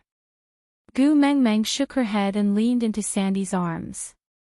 She wrapped her arms around Sandy's waist and choked with sobs. "I have no appetite." This was the first sentence Gu Meng Meng said after returning from the lake. Her hoarse and weak voice made Sandy hug Gu Meng Meng over and over again in heartache. She said with a sullen face, "You don't even want to eat delicious food, looks like you are really feeling terrible." Elvis felt suffocated. Gu Meng Meng's pitiful look made him feel as if his heart was pierced by an icicle. Every time his heart beat, the flesh that was stuck to the icicle would tear a little. The pain seeped into his bones and he did not want to live. Sandy's attention was completely on Gu Meng Meng and she really did not have the mood to care about Elvis's life. She just hugged Gu Meng Meng and swayed her body gently, saying, "Actually, it's not a big deal. No matter how outstanding Leah was, he was just a male. You're so beautiful. You'll definitely attract even more powerful males to pursue you at the beauty contest next spring. By then, we can choose someone better than Leah to piss him off." With that, Sandy suddenly tilted her head and looked at Elvis, before continuing, "Isn't Elvis here? Take Elvis first and mate with him after your estrus period ends. Then, take Barit and Colin too. Take advantage of this winter to mate with them properly. It's best if you can get pregnant in winter. When the snow melts next year and Nina's stomach does not have any reaction, do you think Leah will regret it to death?" Gu Meng Meng smiled bitterly. She thought to herself that Leah chose Nina because she was unwilling to mate with him. If she was willing. Gu Meng Meng's heart suddenly lit up. She sat up abruptly and grabbed onto Sandy's arm, saying, "Leah, I want to see Leah." Sandy was confused by Gu Meng Meng's sudden change. She could only turn her head blankly to look at Elvis with a questioning gaze. Elvis's lips curved upwards but his brows were tightly furrowed. His eyes were filled with a depth that Gu Meng Meng could not understand or was unwilling to understand. He replied Gu Meng Meng with a single word of tenderness that could crush bones and blood, "All right." Aside from the topic, thank you to the Tycoon, Prideful Blood and Water Dragon, from QQ Reading for your 19.99 plus 99 reading points. It was Jeaner's first time seeing such a huge reward. She took the screenshot and showed off in the authors group. "Thank you baby for satisfying my little vanity then. This love breakup content won't take too long. It should be nearing the end. Babies, bear with it for a few more days. After I have comforted my Meng Meng, I will distribute meat to everyone. Please note to enter the group in advance. QQ group number 492779273 my QQ is not a member, so the group I created could only accommodate 200 people. Now there are 100 plus.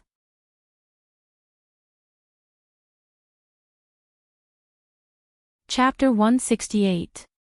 Leah did not walk far and just hit at the edge of Elvis's territory. From this distance, he could barely hear Gu Mingming's voice and occasionally smell her scent in the air. He was caressing the beast-skin rope that Gu Mengmeng used to tie his hair. When he heard that Gu Mengmeng wanted to see him, he paused for a moment. Then, he tried his best to control his urge to rush to her and climb down the tree slowly. He stood at the edge of Elvis's territory and only stepped in after Elvis agreed to Gu Mingming's request. This was the first time he felt a sense of unfamiliarity and anticipation in this place that he had entered countless times. He did not know what Gu Mengmeng wanted to say to him, but to him now, it was good enough to hear her voice. According to the rules, without Elvis's permission, he could not enter the cave. So Leah stood at the entrance of the cave and stared at the empty hole. He could clearly hear Elvis whispering to Gu Mengmeng, "He's here, I'll call him in." Gu Mengmeng held on to Elvis, her hands trembling uncontrollably. She was the one who had made up her mind to meet Leah, but when he really came, Gu Mengmeng started to feel guilty. What if she said she was willing to mate, but Leah still chose Nina? If that happened, she would not even have the last chance to fantasize. Ha! Elvis could not understand Gu Mingming's thoughts and just looked at her with a frown. "Leah, you're here." Gu Mengmeng held on to Elvis's arm tightly and did not let him go out or Leah enter. Gu Mengmeng mustered her courage to ask after looking at Sandy, who had been guarding at the side. "Yes, I'm here." Lee's voice was trembling slightly, but his face was still calm. No one knew how much effort he had put in to make him appear effortless to others. If I'm willing to mate with you, will you return to my side?" Gu Mingming's eyes were fixed on the entrance of the cave.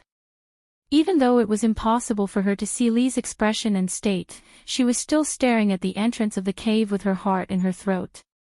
She swore that she was not even this nervous on the day the results of the college entrance examinations were released. Leah remained silent. Gu Mengmeng was willing to mate with him. This news made him extremely happy, but it also made him feel twice as pressured, suffocating him. "Mengmeng." Lee's voice was low and hoarse. At this moment, when no one was looking, he kept his elegant smile for the first time. He furrowed his brows and replied solemnly, "I can die protecting you on the battlefield, but I don't want to see you suffer any harm before I die." Gu Mengmeng was taken aback. She did not understand what Leah meant. She instinctively looked at Elvis, only to realize that he was frowning in silence. She then turned to look at Sandy, but Sandy just patted her hand, gesturing for her to continue listening to Leah. Lee's hearing was very sensitive. He could clearly sense Gu Mingming's condition in the cave, so he paused for a while to give her sufficient time to think and calm down. After Gu Mingming's breathing and heartbeat had stabilized, Leah then continued, "The beast world is very dangerous. I can't protect you alone. If you care about me, please accept the rules of the beast world and build a strong family, so that I have family members that I can trust, and not have to worry about my partner getting hurt before I die or having no one to take care of him after I die." Aside from the topic, thank you to Shaoxiang Academy's Baby, Mao061028, and Another Me for their 5-star reviews. And thank you to QQ Reading Baby, Faye de Hire, for her tip. As for the little baddies who commented that Leah was defiled by Nina a few days ago, so Leah is a scumbag, please face the wall.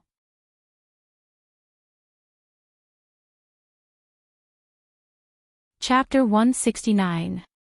No matter how dumb Gu Mengmeng was, she understood something by now. She let go of Elvis's arm, looked up at Elvis's eyes and asked, "A powerful family, a reliable family member, who is it?" Leah was outside the cave and could not see Gu Mingming's actions. He could only hear from her voice that Gu Mingming's emotions were not quite right, but he still answered, Elvis is the strongest male in St. Nazaire. He had already advanced to a third-level beast a long time ago, but he could not advance because he did not have the support of the mating contract. I believe, as long as you mate with him, he will advance to the 4th level in no time. As long as he successfully advances. Ha! Gu Mengmeng laughed coldly, interrupting Li's words. She seemed to have lost all her energy and sat down on her own legs weakly. She looked down at her own fingers and muttered, so in your eyes, I am just a tool for you to advance. Li's heart skipped a beat and he instantly understood what made him feel uneasy just now. His Gu Mengmeng had misunderstood him. Leah wanted to explain but Gu Mengmeng beat him to it and said, after I mate with Elvis, he will become extremely powerful. If he is so powerful that he can deal with all the dangers in the beast world that you mentioned, then it will be enough for me to have him alone. Why should I accept the rules of the beast world? If he is still not strong enough to deal with these dangers after mating with me, a family, how many partners do you need to have before it can be called a family? 3, 5, 10, 100. Gu Mengmeng took a deep breath and stood up abruptly, saying to the outside of the cave, leave, I don't want to see you anymore. Li's body stiffened. He used all his strength but realized that he could not even control his fingertips. He lost Gu Mengmeng just like that. Wasn't it something that could be resolved by tolerating, waiting, coaxing and letting her scold him for a while? In her heart, he was ultimately just like that. Leah wanted to rush in and explain to Gu Mengmeng. He had no time to care about the future, what was right or wrong, what was life or death. He just wanted to hug his Gu Mengmeng in his arms, watch her laugh, play with her and hear her call him Daddy Leah. Elvis appeared at the entrance of the cave and grabbed onto Li's shoulder. His expression was solemn and gloomy. His voice was not loud but it was unquestionable. She said she won't see you and asked you to leave. Leah grabbed Elvis's wrist and said, I want to see her. He turned around and retracted his hand. At the same time, his other hand was already strangling Li's neck. Unless she is willing, or I die. Leah was taken aback. After a while, he looked at Elvis with empty eyes and asked, that day during the duel, if I didn't admit defeat, would you really bite me to death? Even at the cost of a leg. Elvis remained silent for a moment before nodding his head. Yes, I will. Leah frowned and asked, have you ever thought about what would happen to St. Nazaire if I die and you become a crippled beast? Elvis remained silent for a long time, then he raised his head and looked back at Ray's eyes with determination. I'm not as smart as you, I can't think of so many things at the same time. I only know that I cannot hand Meng Meng over to you. Leah was shocked and asked, why? Elvis said in a faint voice, do you still remember when you saved Xiao Meng from Quentin? Aside from the topic, thank you QQ Reading Baby Pippi Yoop for your tips. Also, how much did the babies remember about Leah saving Gu Meng Meng from Quentin? Did anyone find anything wrong with this matter? Actually, I've been burying this topic since then. But I don't know if I buried it too deeply or you guys were so distracted by Li's flirting that you didn't notice. Also, Elvis and Gu Mingming's mating had been brought forward. According to the standards, the mating process would definitely not pass, so, you guys understand.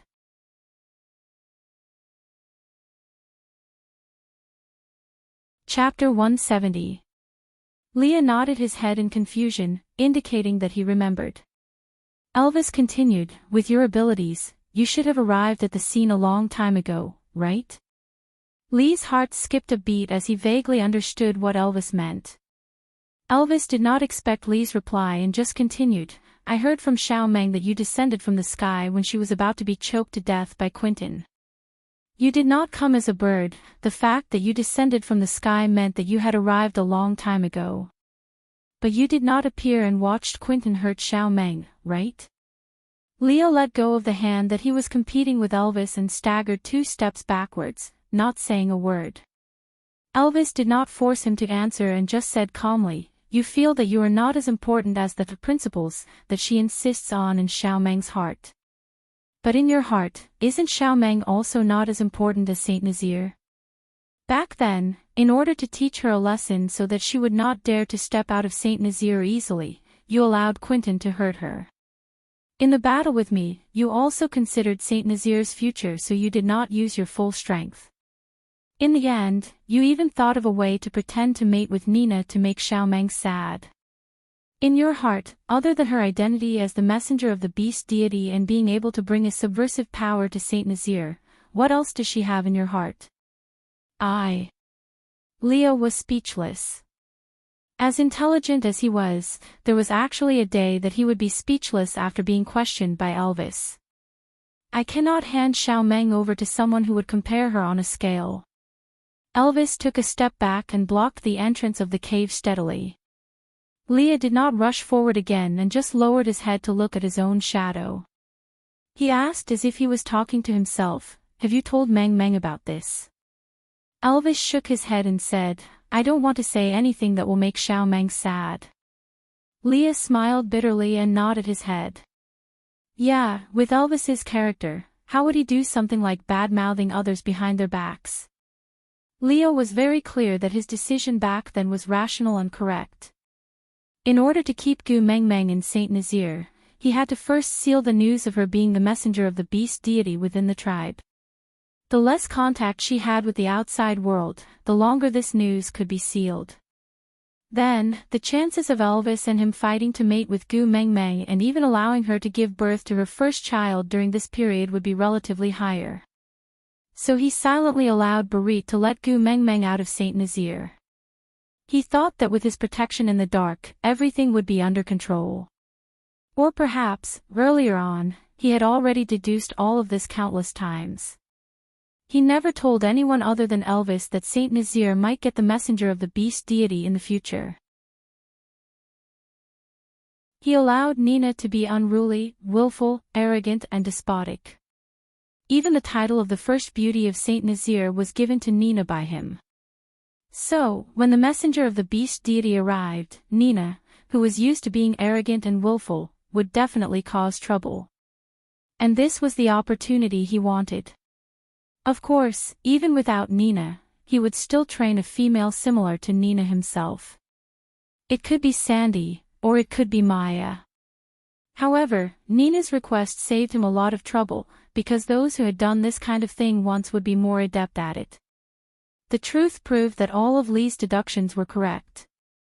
Nina stirred up a conflict as he expected, Quentin laid his hands on females as he expected, and he played the role of a hero in the face of danger as he expected. But he did not expect that the messenger of the beast deity was Gu Mengmeng, a person who made his heart beat again. Aside from the topic, after receiving the notification from the editor, QQ Bookstore had arranged for the second round of PK. I did not even know if I passed the first round of PK. I, who received the notification directly, was also dumbfounded. The editor requested for a guarantee of 5 chapters during the 2P period. So, my babies, do you know what to do? Bookstore's collection point, and free recommendation tickets every day. Remember, it's every day. Please leave comments and gifts between today and Friday.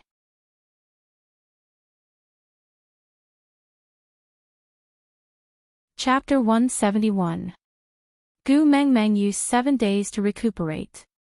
On the morning of the 8th day, the moment she opened her eyes, Gu Mengmeng forced herself to accept reality. Wasn't it just loving the wrong person? Crying for 7 days was already a good-for-nothing. It was not Gu Mengmeng's style to risk her life for a man who treated her as a tool. Clenching her teeth, Gu Mengmeng kept repeating in her heart, "I'm fine. I don't care. I can live a good life." Elvis noticed Gu Mengmeng's abnormality the moment he opened his eyes. This change was infinitely close to his ideal, but why was there a dull pain in his chest? Elvis hugged Gu Mingming's waist lightly and unknowingly pulled her into his arms again. He weighed her in his hands. She had slimmed down again. He frowned but did not know how to comfort her. "Elvis, can you bring me to the lake where we first met?" Gu Mengmeng opened her mouth. Elvis's expression froze and his brows formed a dead knot. He asked in a low voice, "Are you going to sink yourself to the bottom of the lake again?" Gu Mengmeng shook her head and smiled. "I won't be stupid for a man twice." Elvis looked at Gu Mengmeng doubtfully, not moving or saying a word. Gu Mengmeng saw that her credibility seemed to have been ruined by Elvis. She laughed at herself and said, "The last time I jumped into the lake, it was not to drown myself. I was just thinking that since I came from that lake, maybe I can go back from that lake." But reality proved that this idea was not reliable. That lake seemed to be a one-way entrance. To go back, I might have to find another exit. Go back. Elvis repeated Gu Mingming's words in a low voice. But he only said one word before he felt as if someone was strangling his throat. Not to mention repeating Gu Mingming's words, even his breathing was not smooth. Gu Mengmeng was trying her best to pull herself out from her heartbroken emotions. She had already used up a lot of energy to stop herself from crying. She really did not have the mood to figure out Elvis's current thoughts. Gu Mengmeng looked down and twisted her fingers nonchalantly. "Since I can't go back for now, I have to think of a way to live more comfortably. Roasting fish and meat every day is not a solution. Even if I don't get sick of it, my body can't take it." Elvis recalled that the lake was very special because he met Gu Mengmeng there. But other than that, Elvis really could not think of anything else in the lake. Gu Mengmeng could not help but find it funny when she saw Elvis thinking so hard. This kind of brainstorming work was really not suitable for him. Every time he was thinking about a problem, his brows would furrow into a dead knot. Gu Mengmeng placed her little hand on Elvis's brows and said patiently, "I need to ingest salt to maintain my health. In the past few days, I had been feeling weak, which was a sign of a lack of salt. If I don't take in more salt, my condition will worsen, and I won't be able to survive this winter." Elvis immediately tensed up upon hearing that. Gu Mengmeng patted Elvis's shoulder and gestured for him to relax. "Then," she said, "when I jumped into the lake previously, I accidentally realized that the lake water was salty. I suspect that it was a salt lake. Bring me there to take a look. If that's really the case, then I can be saved." Elvis still had a lingering fear towards Gu Mingming's sudden jump into the lake and the words she said to him before jumping into the lake. Elvis did not dare to take the risk of bringing her closer to that place, especially after knowing that it could be a passage for her to return to the other world.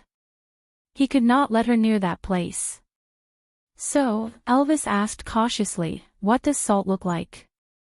Tell me, I'll go get it for you." Aside from the topic, trying to act pitiful, Susu had caught a cold.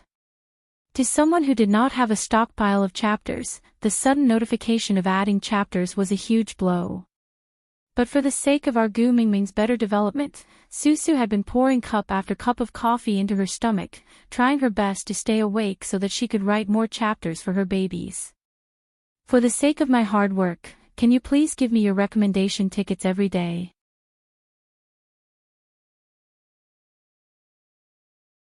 Chapter 172.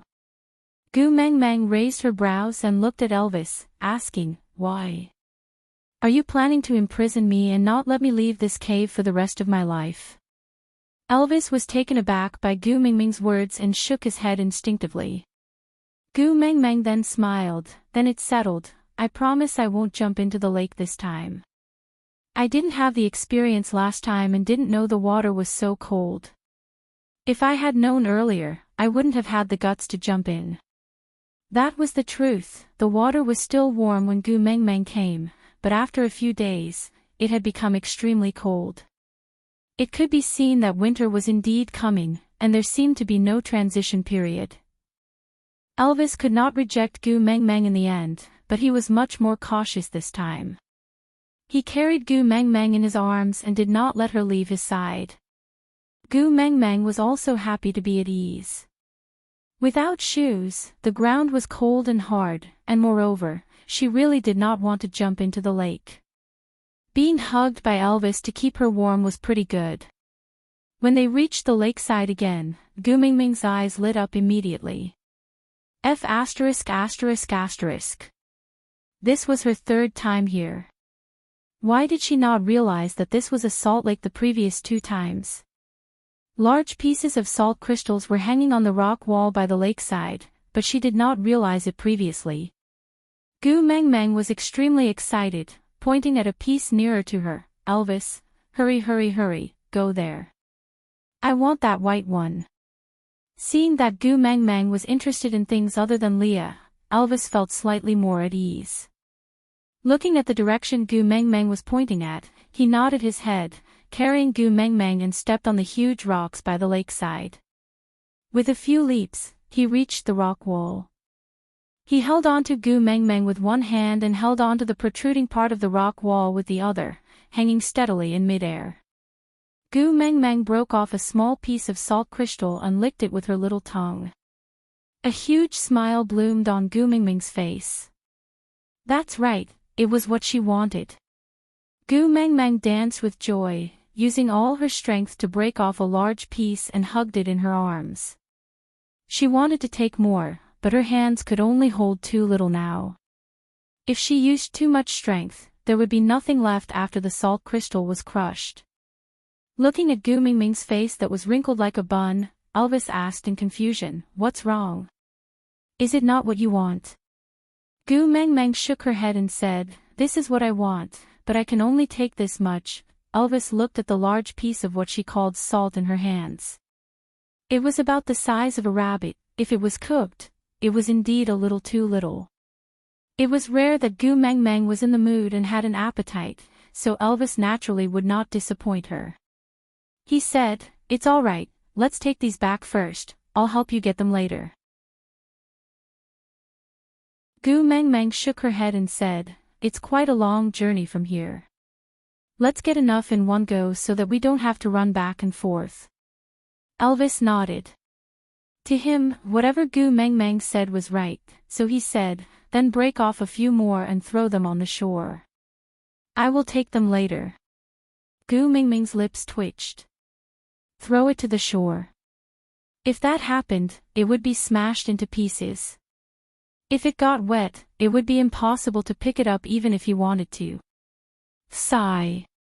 He knew that he was here to look for salt, but why didn't he think of bringing a piece of animal skin with him when he left? I'm so stupid. Beast skin. Elvis's eyes lit up and he said to Gu Meng Meng, "Beast skin, I brought it." Aside from the topic, hoeing the crops in the middle of the afternoon, stockpiling the manuscript today. The sun sets on the mountain in the morning, stockpiling the manuscript today.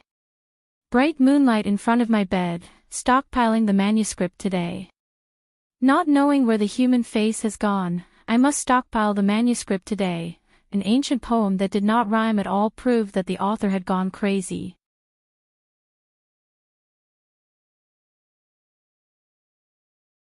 Chapter 173.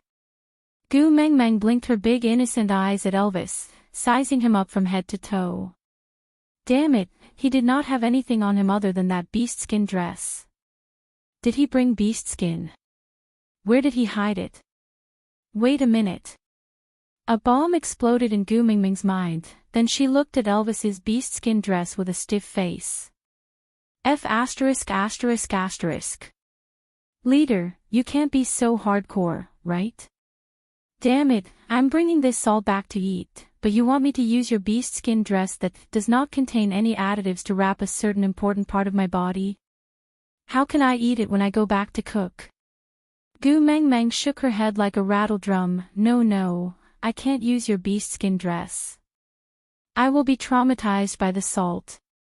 Elvis smiled dotingly. It's all right, after we get the salt, I'll turn into my original form and carry you back. I won't let anyone see my body. Gu Meng Meng was speechless, holding her forehead. That's not the problem, all right? Elvis did not understand, frowning slightly. Gu Meng Meng hugged the salt too tightly, some of it had already crumbled in her hands. Gu Meng Meng looked at the crumbled salt in her hands and hurriedly said, "Let's go down first, I'll think of another way." Without a word, Elvis kicked off with force and jumped up like he was stepping on a spring bed. After a few consecutive jumps, he landed steadily at a distance of 1 meter away from the lake. He placed Gu Meng Meng down carefully and held onto her shoulders, saying, "Wait for me here, I'll help you get some more." Gu Meng Meng's body trembled as she looked at Elvis. "Wait for me here, I'll go get more for you." Gu Meng Meng nodded. She was very clear that with her small body, she would only be a burden if she went over, so she might as well let Elvis handle it. Elvis held onto Gu Meng Meng's shoulders tighter, staring into her eyes. "Promise me, don't go near the lake." Gu Meng Meng knew that Elvis was scared by her previously, so she smiled. "Don't worry, I treasure my life more than anyone else, I don't have any inclination to commit suicide or harm myself." Elvis was still not at ease, but this was the first time Gu Meng Meng was interested in something in the past few days. He could see that she was trying her best to divert her attention with other things, so that she would not have time to think about Leah. As long as she could not be sad, he was willing to do all the things for her. As Elvis walked towards the cliff by the lake, he kept an eye on Gu Meng Meng's movements. Seeing that she only plucked a few big leaves strenuously at the side and then started to wrap the salt carefully, he then leaped up the cliff with a peace of mind. Not long after, Elvis had already made more than 10 trips. Gu Meng Meng looked at the small mountain of salt crystals in front of her and smiled from the bottom of her heart for the first time in a few days. Together with Elvis, she used leaves to wrap the salt, then tied them up with thinner vines and hung them around Elvis's neck like he was wearing a scarf. Elvis hung a bag of salt around his neck and carried a smaller Gu Meng Meng in his arms. It felt like a boss of a grocery store bringing his daughter home to buy groceries. Gu Meng Meng could not help but laugh at this thought. She weighed the sizable amount of salt in her hands and suddenly felt like she was a nouveau riche who suddenly had a huge sum of money. Elvis did not know what these white crystals were used for, but looking at Gu Meng Meng's smile, he felt that these crystals were really precious. He wanted to collect all the crystals by the lake for her. As long as she could smile like this, it would be enough. Aside from the topic, I saw that some little babies left messages saying that their messages had been deleted. Susu was really innocent in this matter. As a child raised by a stepmother who did not even have a backer in the bookstore, the messages she posted in the QQ group had been deleted a few times.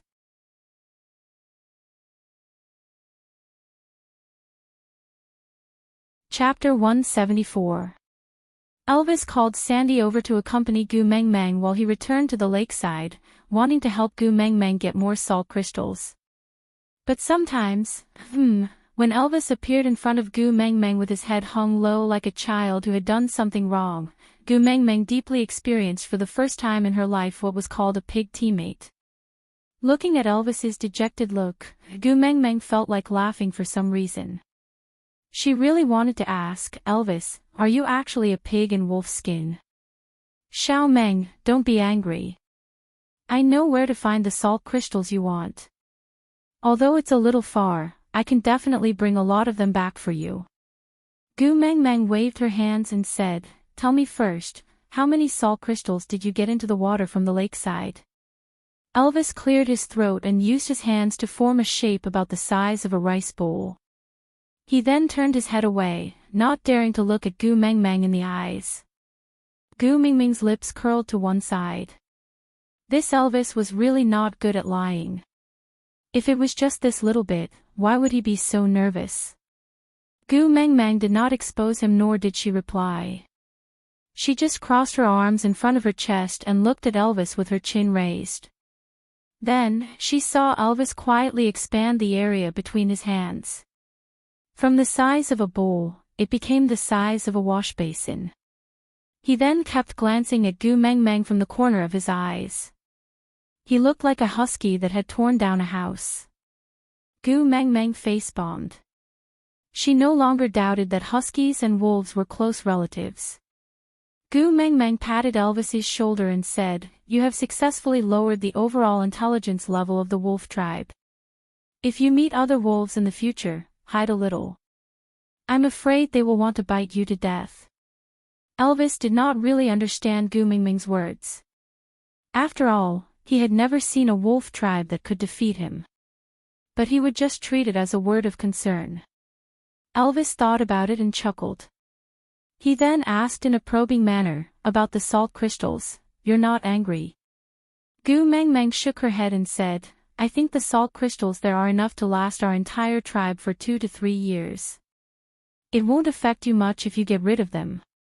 Moreover, even if there aren't any salt crystals, I have a way to extract them from the lake. It's just that using ready-made salt crystals would save me a lot of trouble." Elvis then heaved a sigh of relief and understood why Gu Mengmeng insisted on going over by herself in the morning. Elvis's ears twitched as he heard someone coming from the cave. He didn't need to turn around to know who it was. Looking at Gu Mengmeng, Elvis said, "Then you and Sandy can play first. I will go out for a while and be back soon." Gu Mengmeng did not take it to heart. After all, Elvis was the leader of the tribe. He could not possibly revolve around her every day, right? She nodded and continued to help Sandy spread the salt evenly on the fish that Bode had prepared. Then, they strung the fish with vines one by one. 10 fish were strung on one vine and placed at the side. Because the fish were too fat, it was impossible for the 2 females to lift them up. Elvis walked out of the cave and saw that it was indeed Leah. "She's much better today." Elvis did not raise any questions and just stated it directly. Lee's expression was indifferent. Even though he tried very hard to maintain his usual smile, his sunken eye sockets and haggard face revealed his torment. With regards to the messenger of the beast deity, all his plans were correct, but there was a very important premise, and that was that he must never truly fall in love with this messenger of the beast deity. But this important premise had already been shattered by Gu Mengmeng's daddy Leah, when he was defenseless. Aside from the topic, regarding the issue of giving Gu Mengmeng a cheat. Sometimes, I really don't know what everyone's standards are. My setting is that Gu Mengmeng is an ordinary first-year female student who accidentally transmigrated. So in the novel, I tried my best to avoid using an unrealistic cheat, referring to the early stages. But there were still people who told me that Gu Mengmeng's protagonist aura was too strong, as if she did not need to learn anything.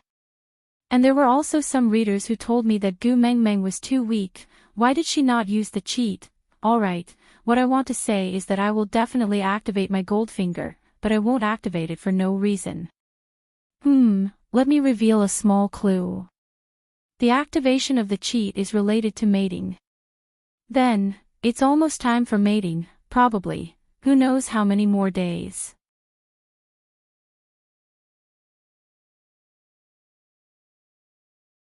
Chapter 175.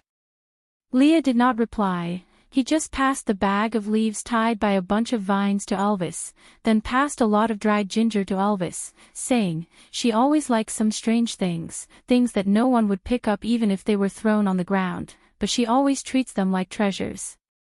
Elvis took over the things from Lee's hands, placed it next to his nose and sniffed it, then he knew that the bag of leaves contained salt crystals.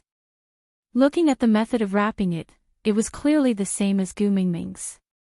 That meant that when they went to the lake to retrieve the salt crystals in the morning, Leah was also there, but he did not realize it. Elvis could now understand what Leah meant when he said, "The beast world is so dangerous, a male cannot protect Gu Mengmeng."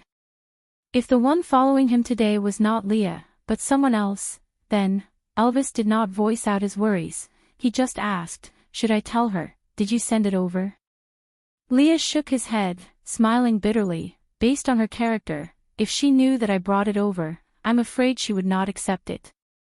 Elvis was silent. He could not deny it. Leah understood Gu Mengmeng much more thoroughly than him.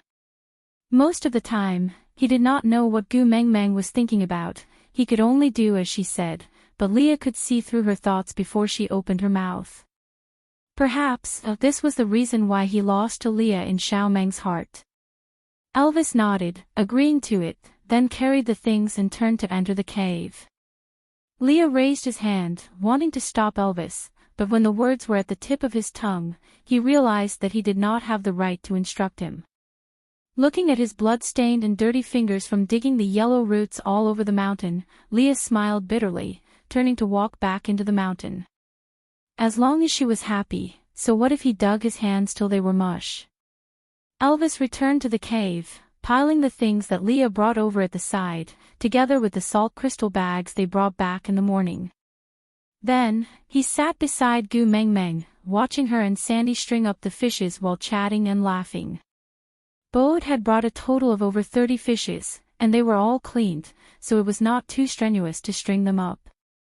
After Gu Mengmeng settled everything, she patted Elvis's arm and asked, "In your territory, would there be wild animals that would steal our food?" Elvis shook his head. The pressure of the orcs is enough to intimidate normal wild animals. They would not dare to go near the tribe. Gu Mengmeng nodded, then asked again, "Would there be other orcs that would steal of our food?" Elvis was taken aback for a moment, then he smiled and rubbed Gu Mengmeng's furry little head. "The males of Saint Nazir will not snatch the food of their own females. As for the males from other clans, unless they destroy the entire Saint Nazir, they should not be able to enter this cave to take your water shuttle. Don't worry." Nobody knew what Gu Mengmeng was doing. Sandy helped out for half a day, only thinking that it was a new game that Gu Mengmeng had invented. After all, in this boring era, Sandy was tired of throwing a stone and picking it up after playing it for a few years. Compared to those, this game of stringing up the water shuttles was already considered much more fun. Digression.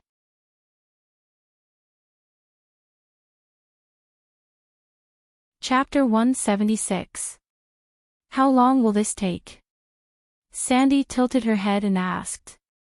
Gu Mengmeng smacked her lips and said, "I don't know either, it depends on the air-drying situation." Sandy did not know what air-drying situation was, but it looked like it would take a long time, so she did not have the desire to continue waiting. She pulled Gu Mengmeng and said, "Our water shuttles are all used up, why don't we ask Bode and the rest to get some more and we can continue to wear them?" Gu Mengmeng shook her head and rejected Sandy's suggestion. She pointed at the 30 big fishes hanging on the tree and said, "Although this is delicious, we can't just eat it for the entire winter." Sandy was stunned and her clear big eyes were instantly filled with the colors of a fangirl. Her saliva was about to drip down uncontrollably. She pulled Gu Mengmeng's arm and pointed at the fish on the tree excitedly, asking, "Edible? Edible?" Gu Mengmeng smiled and nodded, "Yeah, this will not go bad easily after being dried in the shade. Before winter, ask Bode to take 2 skewers and leave 1 for me. It's quite enjoyable to eat fish occasionally during winter." Elvis's expression was rather solemn. He took a step forward and held on to Gu Mengmeng's shoulders. Accommodating her height, he looked into her eyes and asked, "As long as we hang it like this, the food won't go bad?" Gu Mengmeng smiled and said, "Of course not, it has to be marinated with salt first and then dried in the shade. Although it's not as effective as preservatives, but if it's like what you said, when the snow seals the mountain during winter and we can't even leave the cave, then it's like a natural refrigerator. If we handle it this way, it shouldn't be a problem to store it for the entire winter." Elvis was overjoyed. He carried Gu Mengmeng and howled at the sky. Gu Mengmeng did not know what message he was sending. She only knew that after a while, all the males in the tribe gathered in front of Elvis's cave and looked at Gu Mengmeng with sparkling eyes. "Xiaomeng, what kind of food can be stored using this method? Can you tell everyone?" Elvis carried Gu Mengmeng so that she would not be drowned in the crowd of tall males. And males had very sensitive ears. Even if Gu Mengmeng's voice was not as loud as Elvis's, they could still hear her clearly. Ever since Gu Mengmeng broke up with her boyfriend, she had almost never shown her face in front of the public. This long-lost, public gaze still made her feel a little awkward. She instinctively hid in Elvis's arms and revealed half of her face, saying, "Any normal food is fine, but I have never pickled those tigers and leopards that you guys usually eat. I'm not sure, but in theory, it should be fine." Elvis shook his head and said, "I'm not sure, but in theory, it should be fine." The moment Gu Mengmeng finished speaking, a deafening cheer erupted from the beast horde. No matter how many times she had heard it, the sight of hundreds of beasts roaring at the sky still gave Gu Mengmeng a fright. Shrinking into Elvis's arms, Gu Mengmeng was like a frightened kitten. She was protected gently by Elvis as he patted her back slowly. After the males roared, they scattered in all directions to search for food that they could use. At this moment, a familiar person walked in front of Gu Mengmeng slowly. He smiled bashfully and raised his hand, saying, "Long time no see, Gu Mengmeng." Gu Mengmeng then noticed Barit. The last time she saw him was at the platform of the deity's punishment.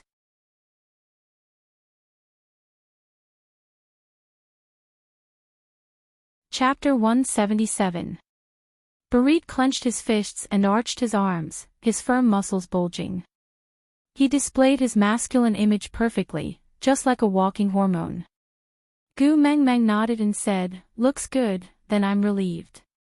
Hurry and go look for prey with the rest, if you're late, they'll snatch it all away." Barit was not in a hurry. He stood at the same spot and asked Gu Mengmeng, "You saved me on the platform of the deity's punishment. To repay you, I'll be responsible for your food this winter. What do you like to eat? Tell me, I'll prepare it for you." This matter, it was Li's suggestion.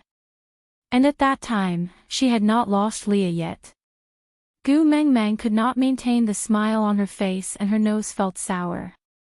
Gu Mengmeng despised herself for being so useless in her heart. She rubbed her nose and pretended to think, lifting her little face. She rolled her eyes to get rid of the mist in her eyes and forced herself to smile and answer, "Actually there's no need, you helped me and I helped you, so we're even now. Elvis will help me prepare my food, you just have to take care of yourself." Barit looked at Elvis, his gaze filled with sincerity and determination, saying, "Elvis, please let me enter your cave this winter." Elvis frowned and remained silent for a moment before saying, "I'll prepare sufficient food for Xiao Meng. And she won't agree to it." Barit looked at Gu Mengmeng, then back at Elvis, saying, "Leader, please allow me to enter your cave this winter." Elvis frowned and squinted his eyes at Barit, saying, "Are you reminding me not to forget myself and my identity?" Barit remained silent, neither admitting nor denying it. Elvis's lips curled up and he tilted his neck to both sides, looking like he was warming up. Gu Mengmeng completely did not understand what they were talking about, but the smell of gunpowder was too strong. No matter how slow she was, it was impossible for her not to sense it. Barit had just come down from the platform of the deity's punishment a few days ago. A 3-day trip outside the gates of hell was not a joke. Elvis also injured his leg for some reason previously. Why were the two disabled patients still so angry? Gu Mengmeng patted Elvis's shoulder, attracting his attention to her. She then smiled lightly, saying, "Can you bring me around? I don't want to eat meat all winter, I'll get sick of it." Elvis glanced at Barit from the corner of his eyes and did not say anything, only nodding his head.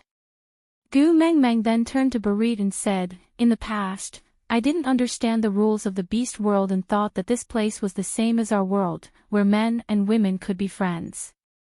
But now I knew that apart from mating, it was impossible for a male and a female to coexist. I don't want to find a partner here, so don't waste your time on me. Go prepare your own food and don't come looking for me again."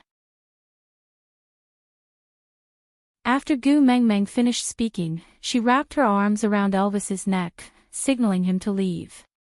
Elvis did not stay for a second longer as he carried Gu Mengmeng out of the tribe. Barit was not dejected by Gu Mengmeng's words.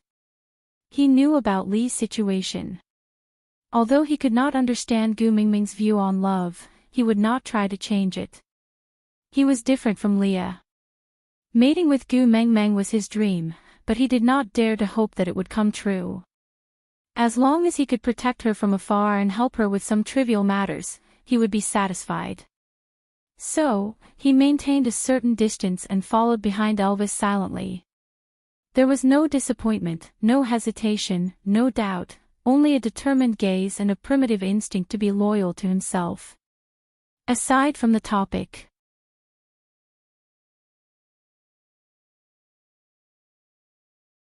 Chapter 178. Elvis knew that Barit was following behind him, but he did not expose or stop him. It was always better to have one more person protecting Gu Mengmeng. If she met with an extremely serious danger, it would be so lucky to have a reliable person to bring Gu Mengmeng away when she was fighting for her life. Gu Mengmeng did not have sharp senses like Elvis, so she just nestled in Elvis's arms and looked around. Sometimes, she asked Elvis to head east, and at other times, she wandered around aimlessly. Elvis did not feel annoyed, and let her run around the mountain freely. Actually, there seemed to be quite a lot of edible things here, but Gu Mengmeng did not know much, so she did not dare to try. Until she found a familiar sea of flowers, Potato blossoms. Who said that watching Korean dramas was useless? Ah. Gu Mengmeng had seen this kind of flower in a Korean drama, The Best Love, a long time ago. It was probably because the female lead promised to make curry for the male lead, but she forgot why she did not come. The potato that the male lead bought had already sprouted, and in the end, only a long green bud grew out, but it did not bloom. Until one day, the male lead saw a painting of a potato field, and the field was filled with such buds. An old man told the male lead that potatoes looked like this when they bloomed. The male lead suddenly realized that the potato in his house had bloomed long ago, and then he ran off to look for the female lead in a melodramatic manner, but he could not remember it clearly. Gu Mengmeng only remembered complaining to her roommates about this point. Who the hell would hang a painting of a potato field as a decoration? It was also because this point was too shocking, so she remembered this scene especially clearly. It was just that Gu Mengmeng, who was hugging a watermelon and lying on the sofa to watch dramas, really did not expect that this point would actually improve her meals one day in the future. Gu Mengmeng patted Elvis's shoulder excitedly. That. With the previous experience with the salt crystals, Elvis was very careful this time. He did not know what Gu Mengmeng wanted these grasses for, but his usual principle was, don't ask, just do it. So Elvis carefully walked to the middle of the potato blossoms, then asked, can I just bring these grasses back? Can I just pluck them out? Gu Mengmeng stretched out her index finger and shook it in front of Elvis like a pendulum. She made a no expression and said, I don't want this grass, I want the thing underneath it. Elvis gently pushed the grass aside and realized that there was only soil underneath. What did Gu Mengmeng want the soil for? Could it be that dirt could be eaten? Gu Mengmeng patted Elvis's arm, gesturing for him to put her down. Elvis did as she was told. Gu Mengmeng rolled up her sleeves and separated her legs to shoulder width. She held onto a potato pudding with both hands and pulled it up with all her might. F***ck me. The skin on his hand was torn, so painful. Gu Mengmeng looked at Elvis with her bloodshot hands, tears welling up in her eyes due to the pain in her palms. Her pitiful look melted Elvis's heart. He pulled Gu Mengmeng into his arms and looked at the wound on her palms. The wound was not deep, but to Elvis, it was a ghastly sight. Elvis held Gu Mengmeng's little hand gently and brought it to his lips, then, he actually stuck out his tongue and started to lick Gu Mengmeng's palm carefully. A wave of numbness spread from Gu Mengmeng's palm to every corner of her body. Gu Mengmeng stared in bewilderment and stuttered, What are you doing? Aside from the topic, thank you QQ Reader, Dream, for your tips and concern. I will take care of my body. The all-purpose, plain water was already prepared and he was drinking it every day.